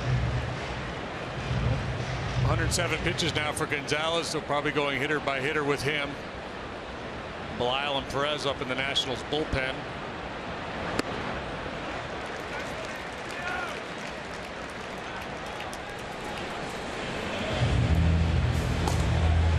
Lefty Perez and the righty Belial, both veterans, been around this game a long time.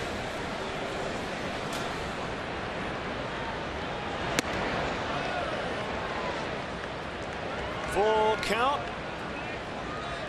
on David Ross. RBI single in the fourth. Let's come with that sharp breaking ball after the high fastball. We'll see what he does here. Whoop, goosed it. Time now for the Jeep out of town scoreboard. A matchup that's happened a lot in the history of baseball, but looks weird now as the Astros and the Cardinals. Pirates leading at the Mets 2-0. We saw a lot of Houston, St. Louis. Yeah, great rivalry for many years. Houston, a long time minor league team of the Cardinals. We'll go 1-4 as Lackey bunts over Ross to second.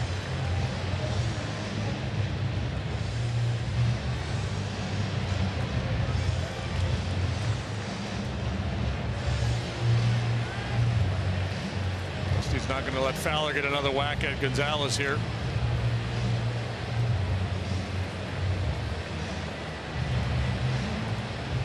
This call to the pen is brought to you by Lakeside Bank. It's about time. We'll be back to DC.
Brought to you by Southwest. Transparency, low fares, nothing to hide. By Mercedes-Benz, the best or nothing. By State Farm. Talk to an agent today at 800-STATE-FARM. By your Chicago and Northwest Indiana Hyundai dealers. Visit buyhyundai.com. And by the Bob LaCourcio Auto Group. You're going to like buying a car this way. This pitching change is brought to you by Lakeside Bank. Lakeside Bank, it's about time. Well, here comes Oliver Perez. We saw him for a third of an inning last night. 1-1 with a 331 through 25 appearances.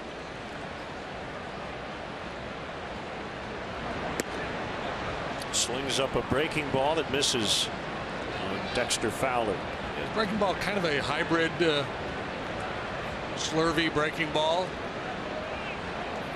The upper 70s, fastball 90 to 92. Lost the runner at second, fouled away, 1-1.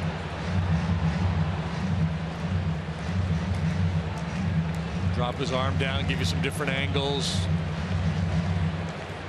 Change the look of his delivery, hesitate a little bit, turn his back to home plate. Second stint in the Nationals organization. Back on a 2-year contract in December. In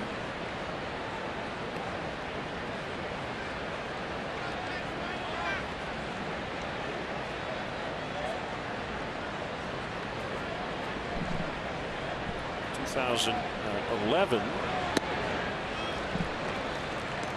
Actually was some time at Double-A.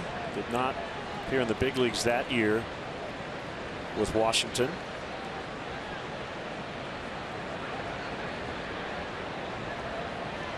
Three and 1.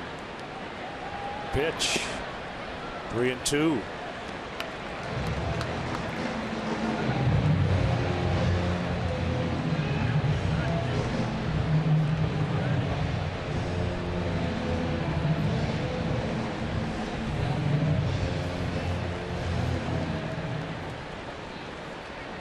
Perez put up some big strikeout totals early in his career as a starter, and also a lot of walks.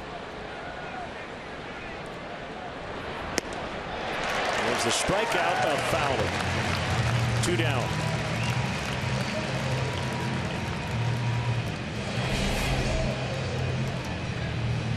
That little El Tiante move where he turns his back to the hitter. Still finds the strike zone with a fastball that slips by Fowler at 92 miles an hour.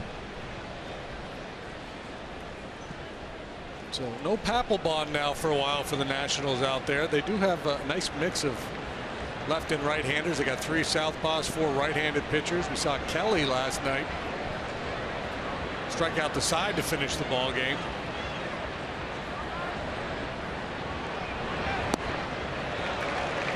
Hayward cuts and misses. I didn't see any remarks from Dusty today as to how he's going to handle closing situations. It'll be a committee, or if he's will turn it over to Kelly or one of those other guys.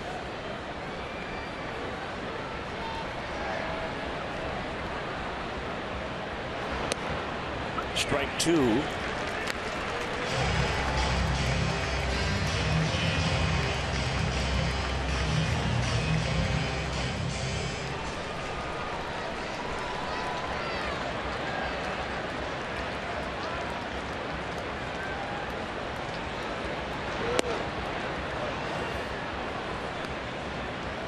There's a bit flamboyant out there.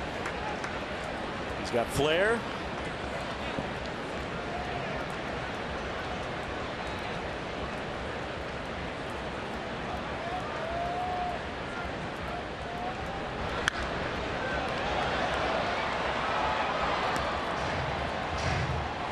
Still 1-2 on Hayward.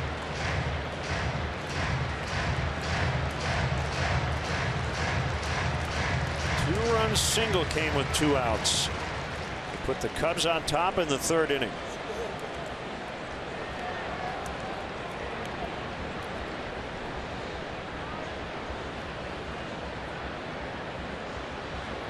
Lefty fires. Popped up behind second. Espinosa in the grass. 2 hands on it. Inning over. Stretch time. Cubs 3, Nationals 1.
First Alert weather team with Jerry Taft, Cheryl Scott, and the entire ABC 7 weather team only on Eyewitness News.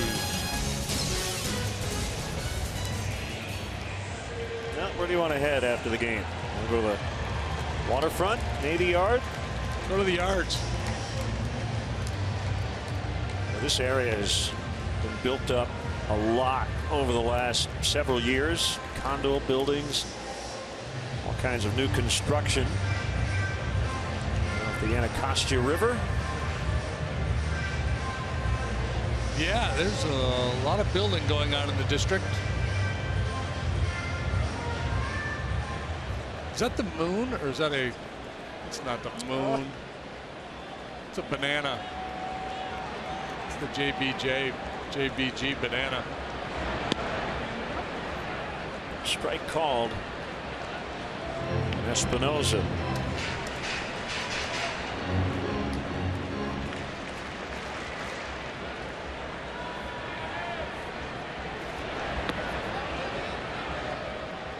Yeah, he did. He went.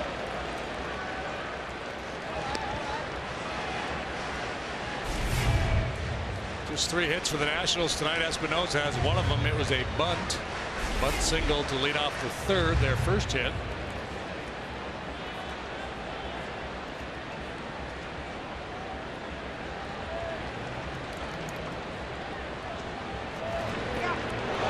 Espinosa gets grilled on an 0-2, and Lackey not happy about that because now the tying run will come to the plate. He was trying to throw a little drop down, 2-seam fastball, trying to get it to run back towards the inside corner. Actually looked like more like a cutter. I don't think that was the intent. I was wondering if maybe Dusty would have Ramos pinch hit here for Lobaton, but it will not happen. Strop and Wood are up in the Cubs bullpen.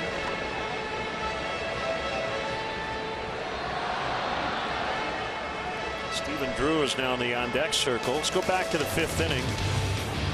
Check out the exit velocity, 104 miles an hour on that base hit by Lobaton. And that exit velocity is brought to you by Toyota. That's why he gets this at bat here in the 7th.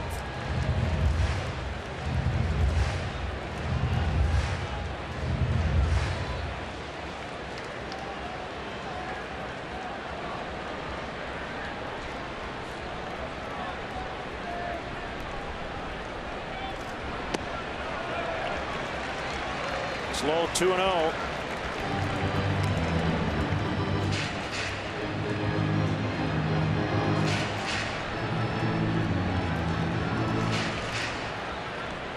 Get into the later stages of the game. A lot of times the thinking starts to shift a little bit away from just getting one hitter at a time into game management, pitching away from worst case scenario. Now Lobaton's not a power guy, so it's probably not the thinking here, but trying to stay away from his power. Just a good down and away 2-seam fastball will play.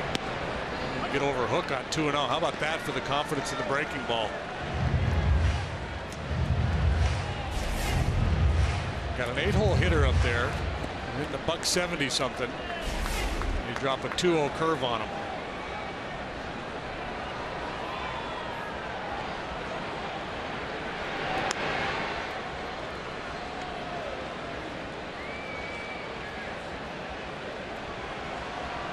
Nationals have been held to just 3 hits. A couple of walks, couple of hit batters. Bounced. Fair ball past Rizzo. It's going to hit that sidewall. It juts out. And Espinosa, the big turn around third. He's going to hold there. So the tying runs are now in scoring position. Lobaton is 2 out of 3 tonight.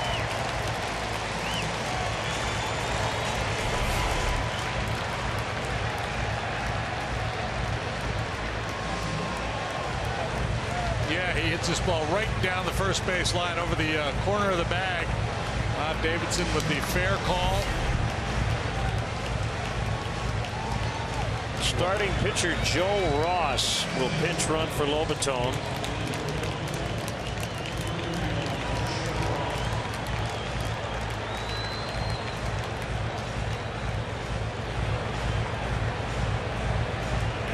on who's going to bat here. In the pitcher spot, they had Stephen Drew on deck.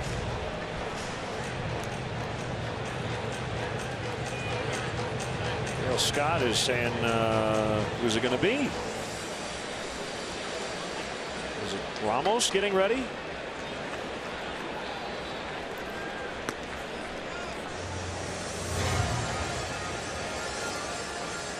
Ramos will enter the game anyway with Lobaton being pinch run for, but he was not prepared for this pinch hit assignment.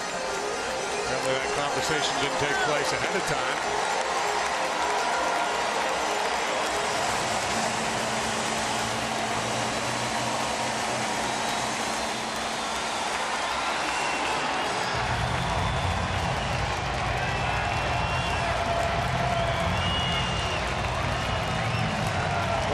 His catcher's gear was starting to don the gear, and if he was going to come in and catch. I don't know. My best guess is that Denver was just caught by surprise a little bit. Oh, wait a minute, let's do this instead after the Lobaton double.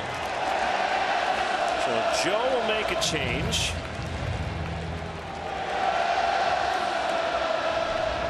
So this call to the pen is brought to you by Lakeside Bank. It's about time. It's up to the bullpen the rest of the night.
Being brought to you by Keller Graduate School of Management.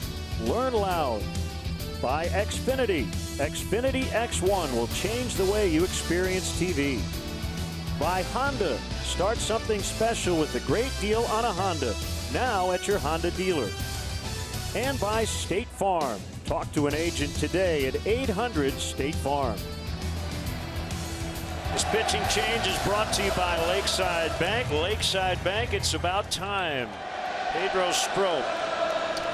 Strop on for the 28th time, just the second time on this road trip. It's been since Wednesday for him. That was in Philadelphia. He was outstanding. Pitched one inning, faced three guys, struck them all out. Largest crowd of the season for the Nationals here, just under 42,000. Some late inning drama, second and third, no outs. Pinch hitter Wilson Ramos, who hit the game-winning homer last night. Swing and a miss on the slider.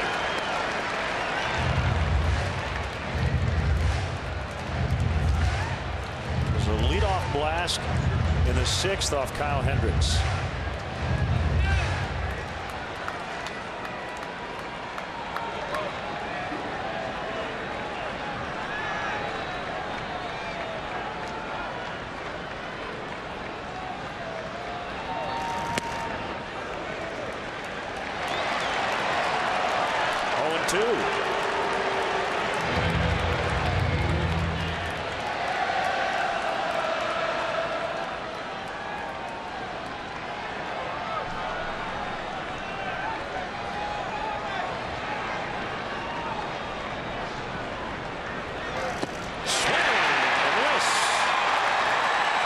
Completely overpowered him.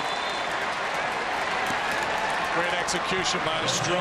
So he struck out the side against Philly the last time, and he starts with Ramos, and he goes slider down below the knees, a flail, then the running fastball back to the outside corner. You see Ross right off the edge here for the 0-2 pitch. Almost could not resist. Stuff is crisp tonight for Pedro as he now faces Ben Revere. Corner men in. It's Baez at third, Rizzo at first. More of a challenge here in that Revere didn't strike out a whole lot. Pretty good plate coverage, short stroke. Shorten up a little bit in the outfield for him, especially in this situation. Mason could tie the ball game. Man, he's got good movement on that fastball. He's got good movement on everything tonight. Strobe celebrated his 31st birthday yesterday.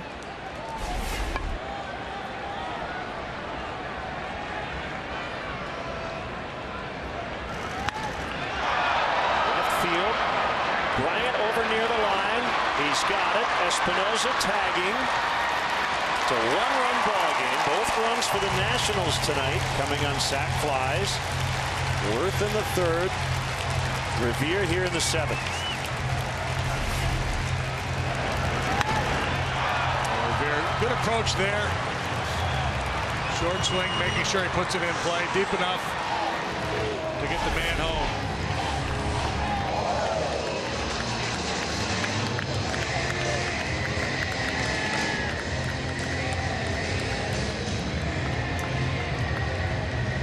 Bring up Worth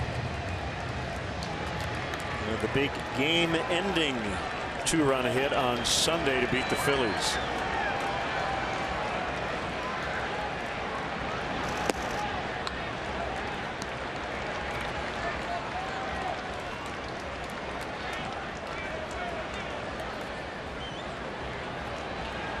Two runs in now charged to Lackey tonight.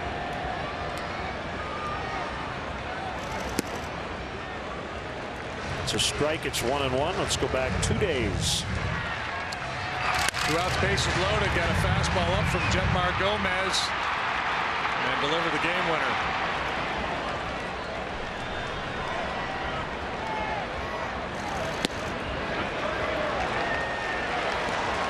One and two.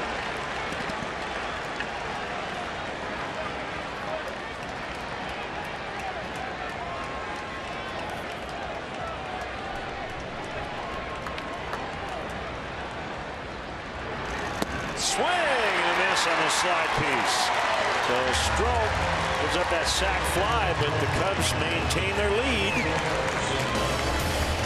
It's 3-2 after 7.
Lakeside Bank, it's about time. Sammy Solis, one of 3 lefties in the Nationals bullpen, so they've used 2 of those 3 tonight so far. This is a matchup of Toreros here. University of San Diego product, Solis and Bryant.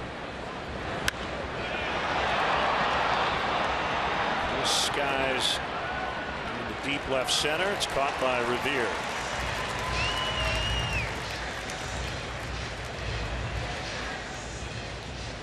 Hyundai player of the game, John Lackey. More stellar work tonight. It was a quality start. 6+, 4 hits, 2 runs. Yeah, it looked like he was going to be able to make it through 7 there, but the 0-2 pitch got away from him. He hit Espinosa, and then Lobaton squeaked one right down the first baseline. That forced the pitching change. Otherwise, Lackey likely gets through 7 again here tonight.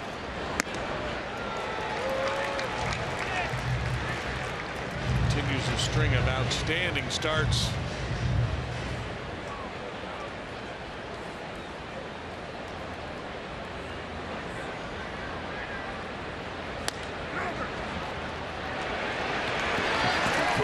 As Rizzo grounds to first. John has allowed more than 2 runs in a start just twice since the end of April. And on both those occasions, he allowed 3.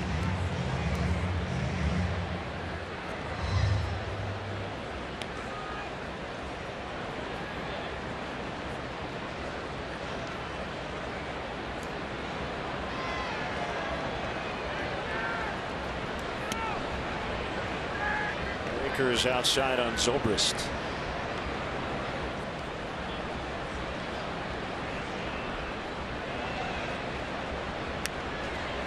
Fastball, curve, slider for Solis. Made his major league debut last year. Pitched 18 times for the Nationals out of the bullpen. Had a 3.38 ERA. Second round pick in 2010. Shot, roller foul, 1-2. Pulled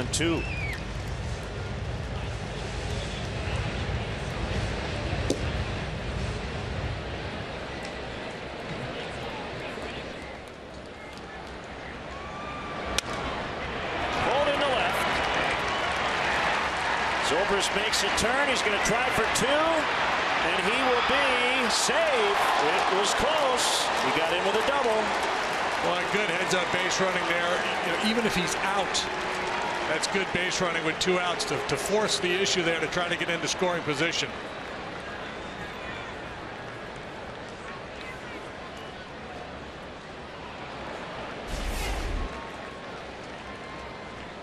Maybe a change-up. Looked like he was out in front of it. Hooks it towards the left field corner. Worth has to run a ways to get to it. And Zobrist right out of the box thinking 2. Churning hard, gritting the teeth, head down. Yes, sir. That's good baseball right there. That is good baseball.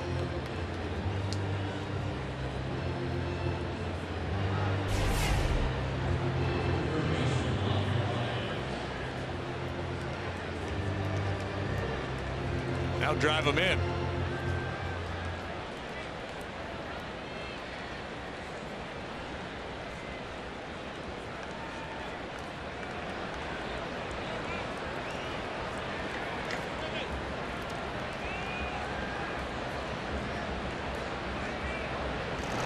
Baez hits one hard on the ground, foul.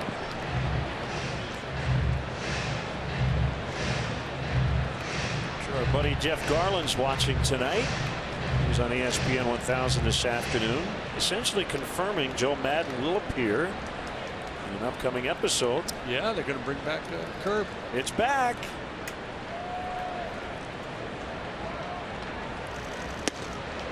Jeff said he promised Joe. He's going to make it happen.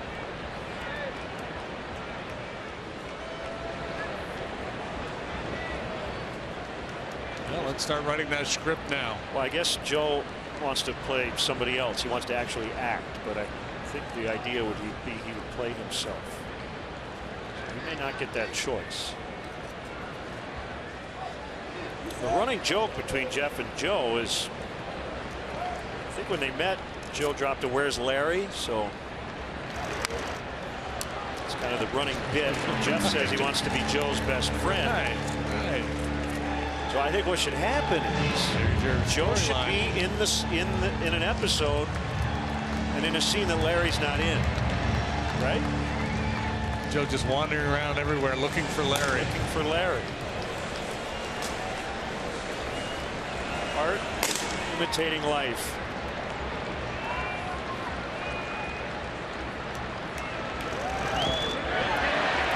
Baez went. That's strike 3, and that's that for the Cubs in the 8th. 3-2 they lead.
It's about time. Well, if you told Travis Wood in April of 2015, at some point you're going to be pitching in the 8th inning of a 3-2 lead. And the Cubs team that is 43-19, he'd probably go, how did that happen? Yeah. Well, here he is. Was the plan? How he expected things to pan out. It's been an interesting story, though, hasn't it? Former All-Star starter, struggled in that role, moved to the bullpen, and little by little, his role in the bullpen has been elevated. And Joe Madden has a world of confidence in him, and the numbers support it. He's very good numbers for Travis. He works for the 30th time among the league leaders in that department.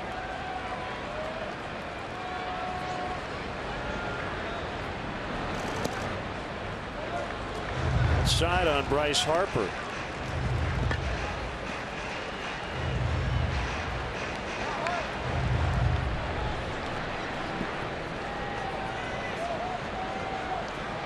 Nationals have been really good in tight games, 18 and 11 in games decided by 1 or 2 runs.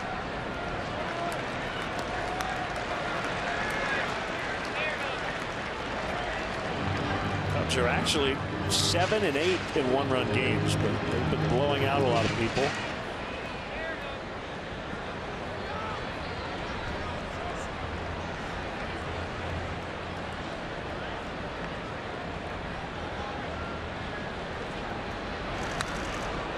Big cut by Harper.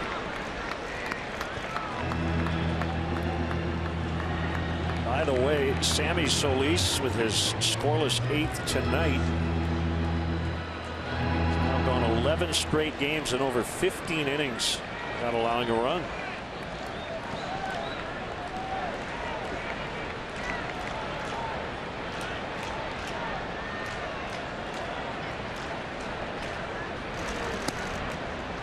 Hold that one a little bit, and it's 3-1. Murphy on deck.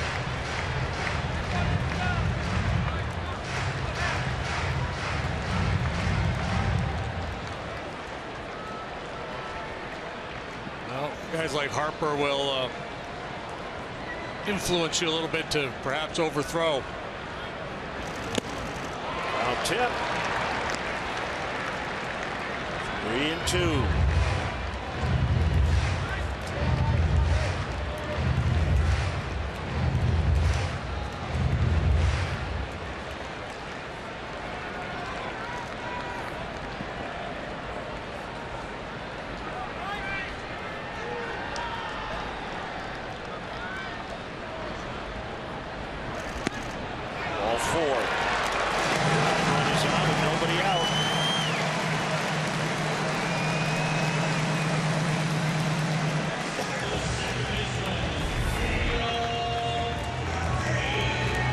Shooting for that outside corner.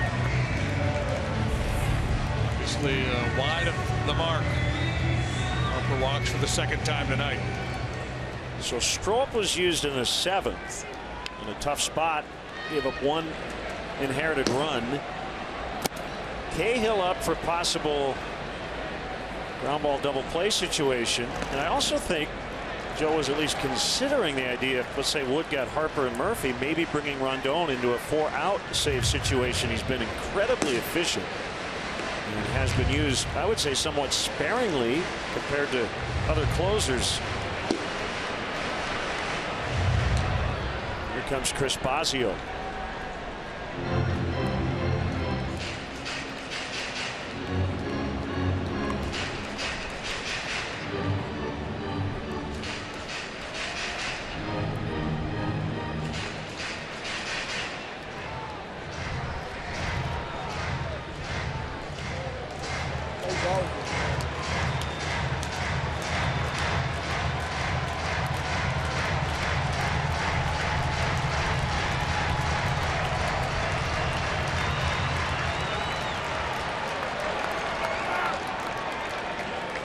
For 3, but he's been right on the ball here tonight.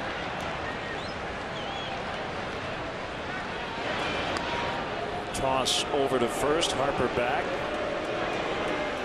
Cahill alone throwing now, but yeah, I'm with you. I think absolutely Joe would contemplate Rondon for more than one inning here tonight.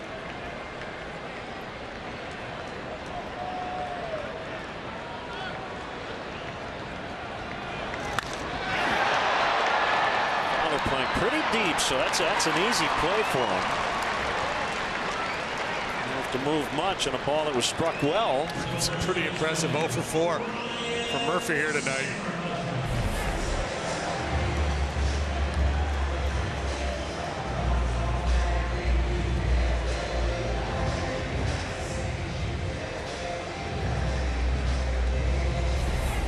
So Joe is going to make a double switch. Talks it over with Dale Scott. Lets him know what he wants to do. And now the call to the pin. Brought to you by Lakeside Bank. It's about time. Trevor Cahill when we come back, I think.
ABC7. Welcome back to Nationals Park. The Cubs have a 1-run lead here in the 8th inning. Some changes now defensively. Albert Almora Jr. will play left. Chris Bryant will now come into the infield from left. So he'll go to third. Baez will move to second. So that means Ben Zobrist is out as part of a double switch. Hector Rondon will try to get the final 5 outs of this game. And I mentioned his efficiency. When he got to the big leagues as a Rule 5 pick, he was throwing over 17 pitches per inning. Last couple of years, about 15.5. This year, 13.7. That doesn't sound like a lot, but over the course of time, it is. Yeah, there's been a lot of clean 1, 2, 3 innings. You see the numbers. They're glittering. Just 11 hits in 20 1/3 innings of work. And just 2 walks against 29 strikeouts. And there was some confusion, I think, out there in the bullpen as to who was coming in. I think Cahill was kind of raising his arm. Do you want me? And Rondon, who had had sat down, hopped back up, made a few more pitches when he got the call. Zimmerman has struck out 3 times already tonight.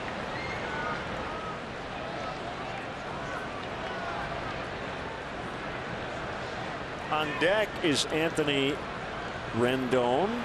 Hector Rondon on the mound.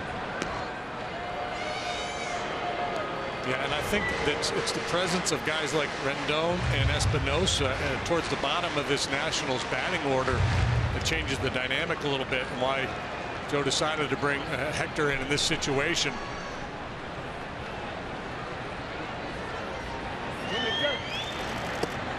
Most National League batting orders down near the bottom don't have that kind of firepower, and I think Joe would have felt comfortable staying with Travis or maybe going with Cahill, but pretty solid hitters at the bottom of this order and dangerous hitters.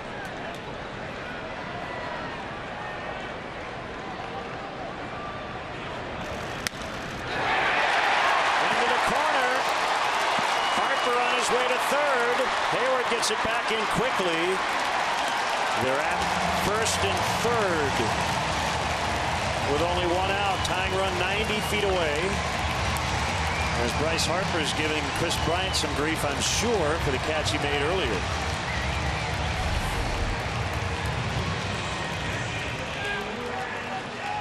Fastball off the outside corner. Zimmerman stays on it this time. Slashes it to right.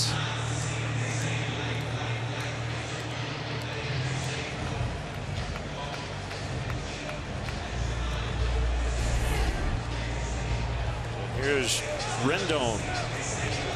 Rondon matchup, and Hector needs a punch out or a ground ball at somebody. Big hit for Ryan Zimmerman. So a tough time against Cubs pitching. Called strike. Double play depth on the infield.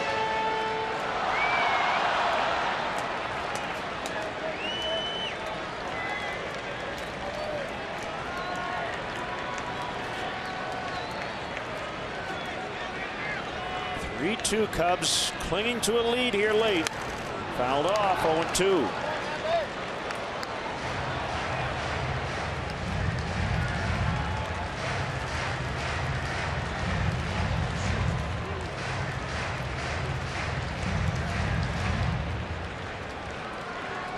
Good news, the South Bend Cubs a winner tonight and still in first place in their division with only 5 games left in the first half. In the half, you're in the playoffs later in the season. 0-2. He couldn't get him as Ross able to hang on. Good execution by Rondon. You see David Ross way off the outside corner. The slider close enough to get Rendon to offer at it. Got a piece, and David just couldn't quite hang on.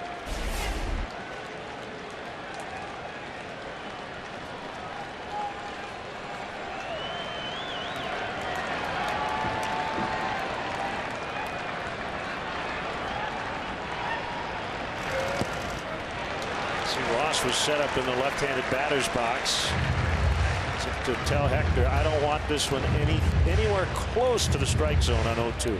And it wasn't.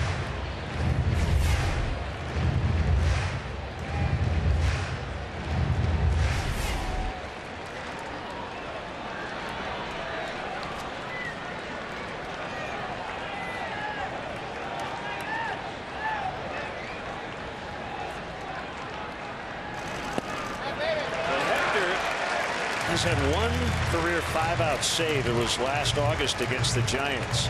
However, looks like Trevor Cahill's still out there getting loose. So it is, I suppose, possible if Rondon gets out of this inning that he might not finish. But a lot of scenarios to be covered. First things first as he tries to get Anthony Rendon. He's going 0-2 to 3-2.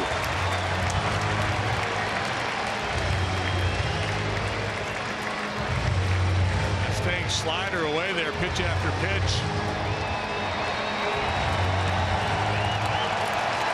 This feels like one of those rare nights where you don't put your top relievers in the same inning as normal, but do it based on the game situation. Strop in the 7th. Rondon now here in relief of Wood. Runner goes from first. Fly ball to right. That's going to tie the game as Hayward had to backpedal. Harper scores. It's 3-3. So that will be a blown save for Hector Rondon. His first of the year.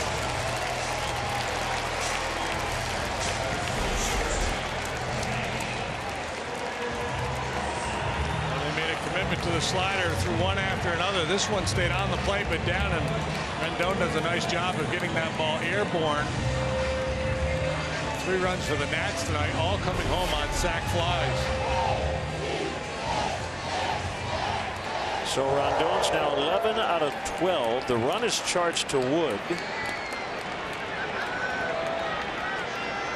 And here's Espinosa. On twice, has scored twice in a cut and a miss.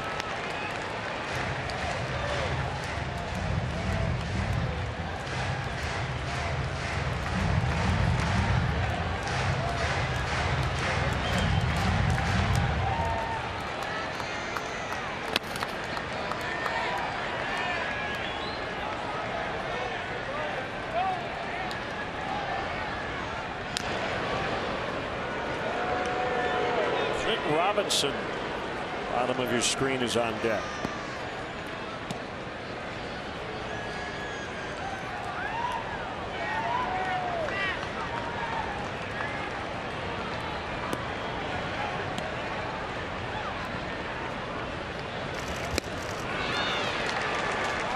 Two.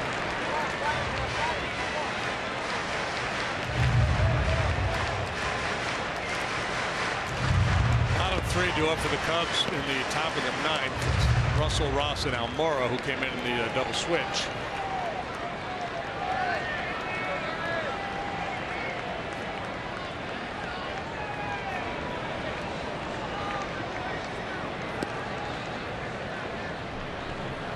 Swing and a miss. Strike 3, inning over, but they tie it up. On a sac fly by Rendon. 3-3 to the 9th.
brought to you by the all-new 2016 Mazda CX-9. Mazda, driving matters.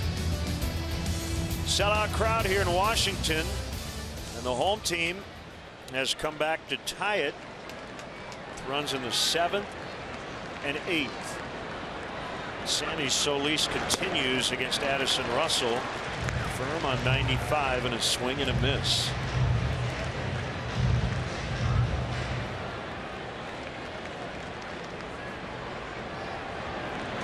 So if you get a run here, you put Hector right back out there. You can't get a save anymore because you already blew the save chance. But you can just say, wipe the slate clean, pretend like you're pitching in a typical Hector Rondon situation. Yeah, right? Yeah. It's all quiet in both bullpens right now.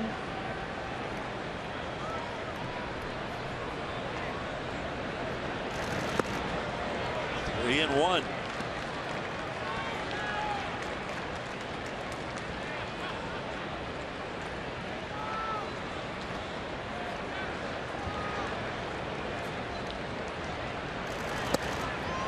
A leadoff walk to Russell.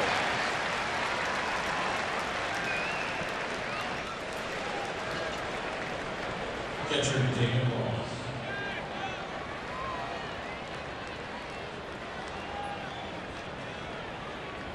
Dusty obviously likes the way this guy's stuff plays against right-handed hitters. A little bit surprising that he doesn't have anybody up in the pen.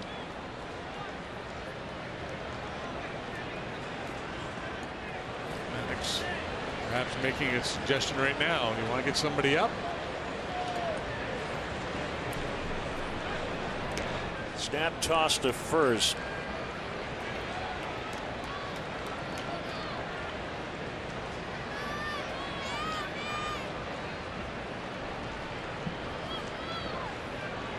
Last year, we talked a lot about David Ross and his role on this team.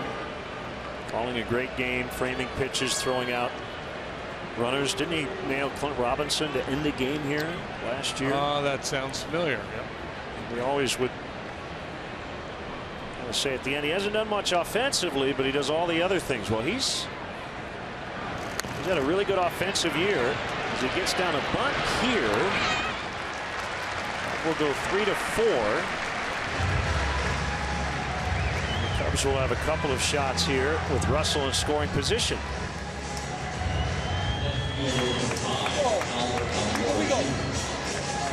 You go, we go. That's what Joe says to Fowler. I think every time he gets into the on-deck circle, right? I can hear it. Yeah, I think that's, I think the point being, that's the reason why I bunted right there. I'm giving you a chance to win this game for us. Yeah. You're talking about Joe doesn't like the bunt.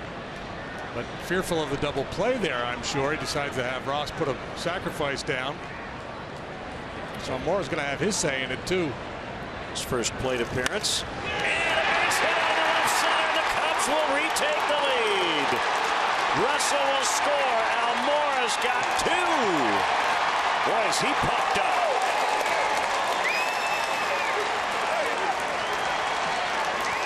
I want a big swing of the bat for the kid.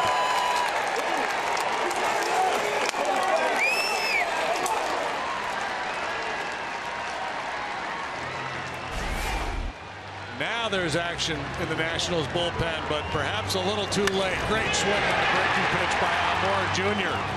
Splits the gap.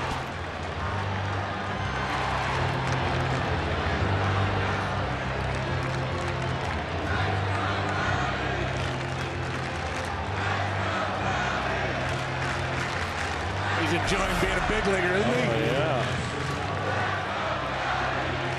Leadoff walk. Solis, as we mentioned, hadn't allowed a run in quite a while. He gives up the lead here in the 9th inning in his 2nd inning of work.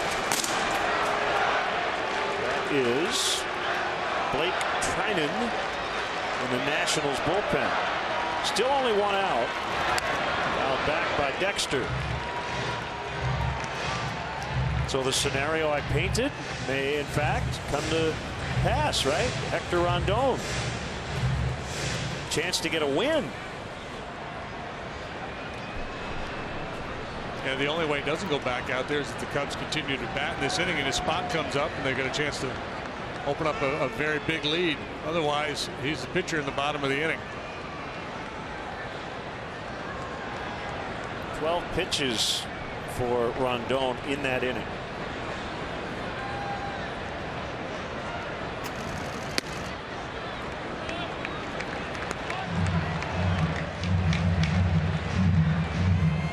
One and one on Fowler.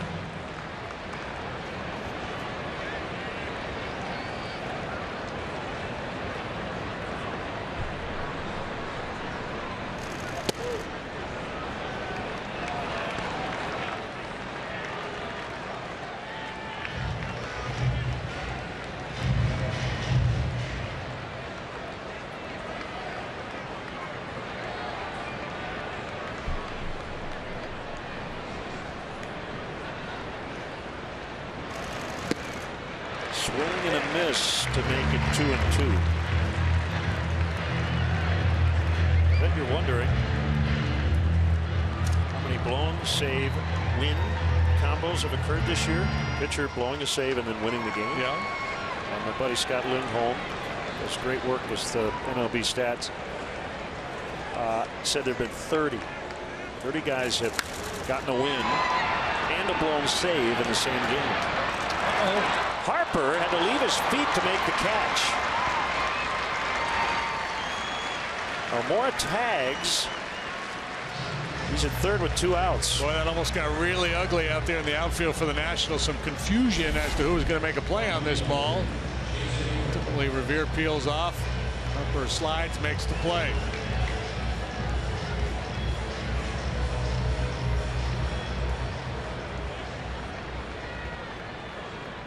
Harper lucky didn't take a knee to the coconut.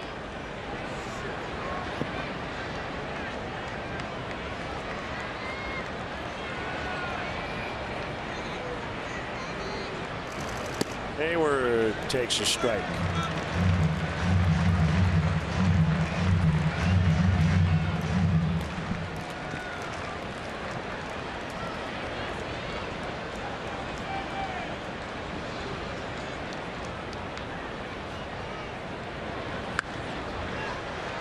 Oh, 2.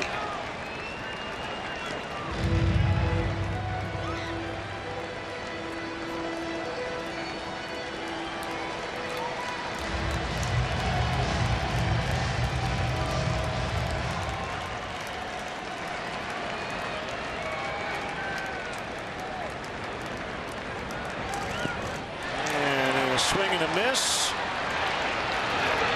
to end the inning. Albert Almora Jr. into the big leagues earlier on this road trip. He has given the Cubs the lead in the ninth.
got him to second with a sac bunt. Almora Jr. got him in with an RBI double. So they have the lead once again. And Rondon, who allowed an inherited run to score to tie the game in the 8th. Try to get the final 3 outs and grab his first win of the season. Clint Robinson will pinch hit 4 out of 16 in that role this year with a home run. Fouls third base side, out of play.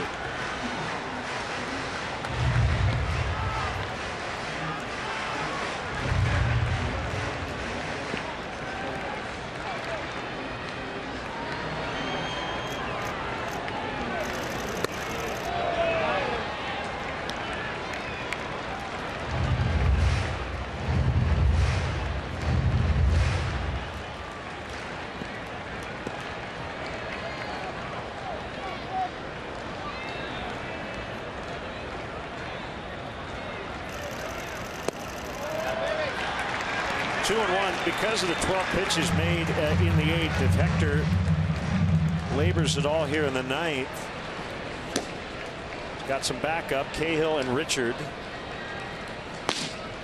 just in case. Popped up on the infield. Chris Bryant's got it. 1 away.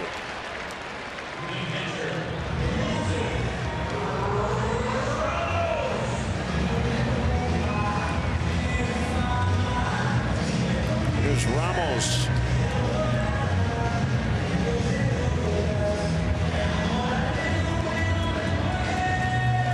He struck out against Pedro Strop as a pinch hitter in the 7th, now catching. Dangerous. Yep. Having a very nice year. Strop overmatched him. David Roth might have stolen that one for Rondon.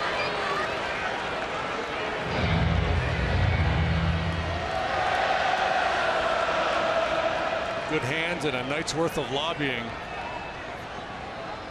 which is fairly popular here in this town. That's what I hear. Ground ball to the shortstop Russell. He's up with it. 2 down.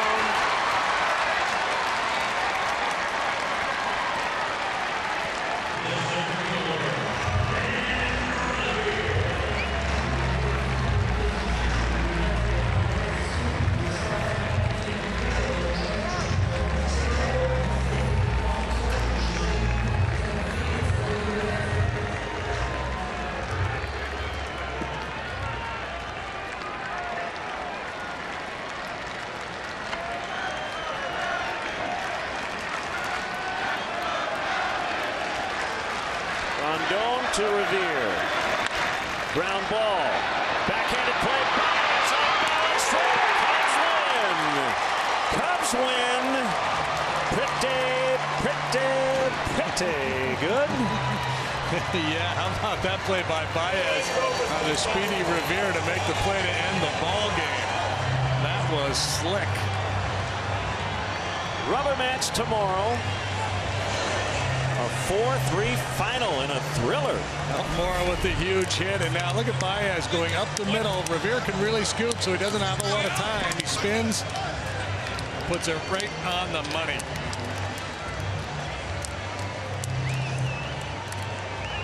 That was fun. It was.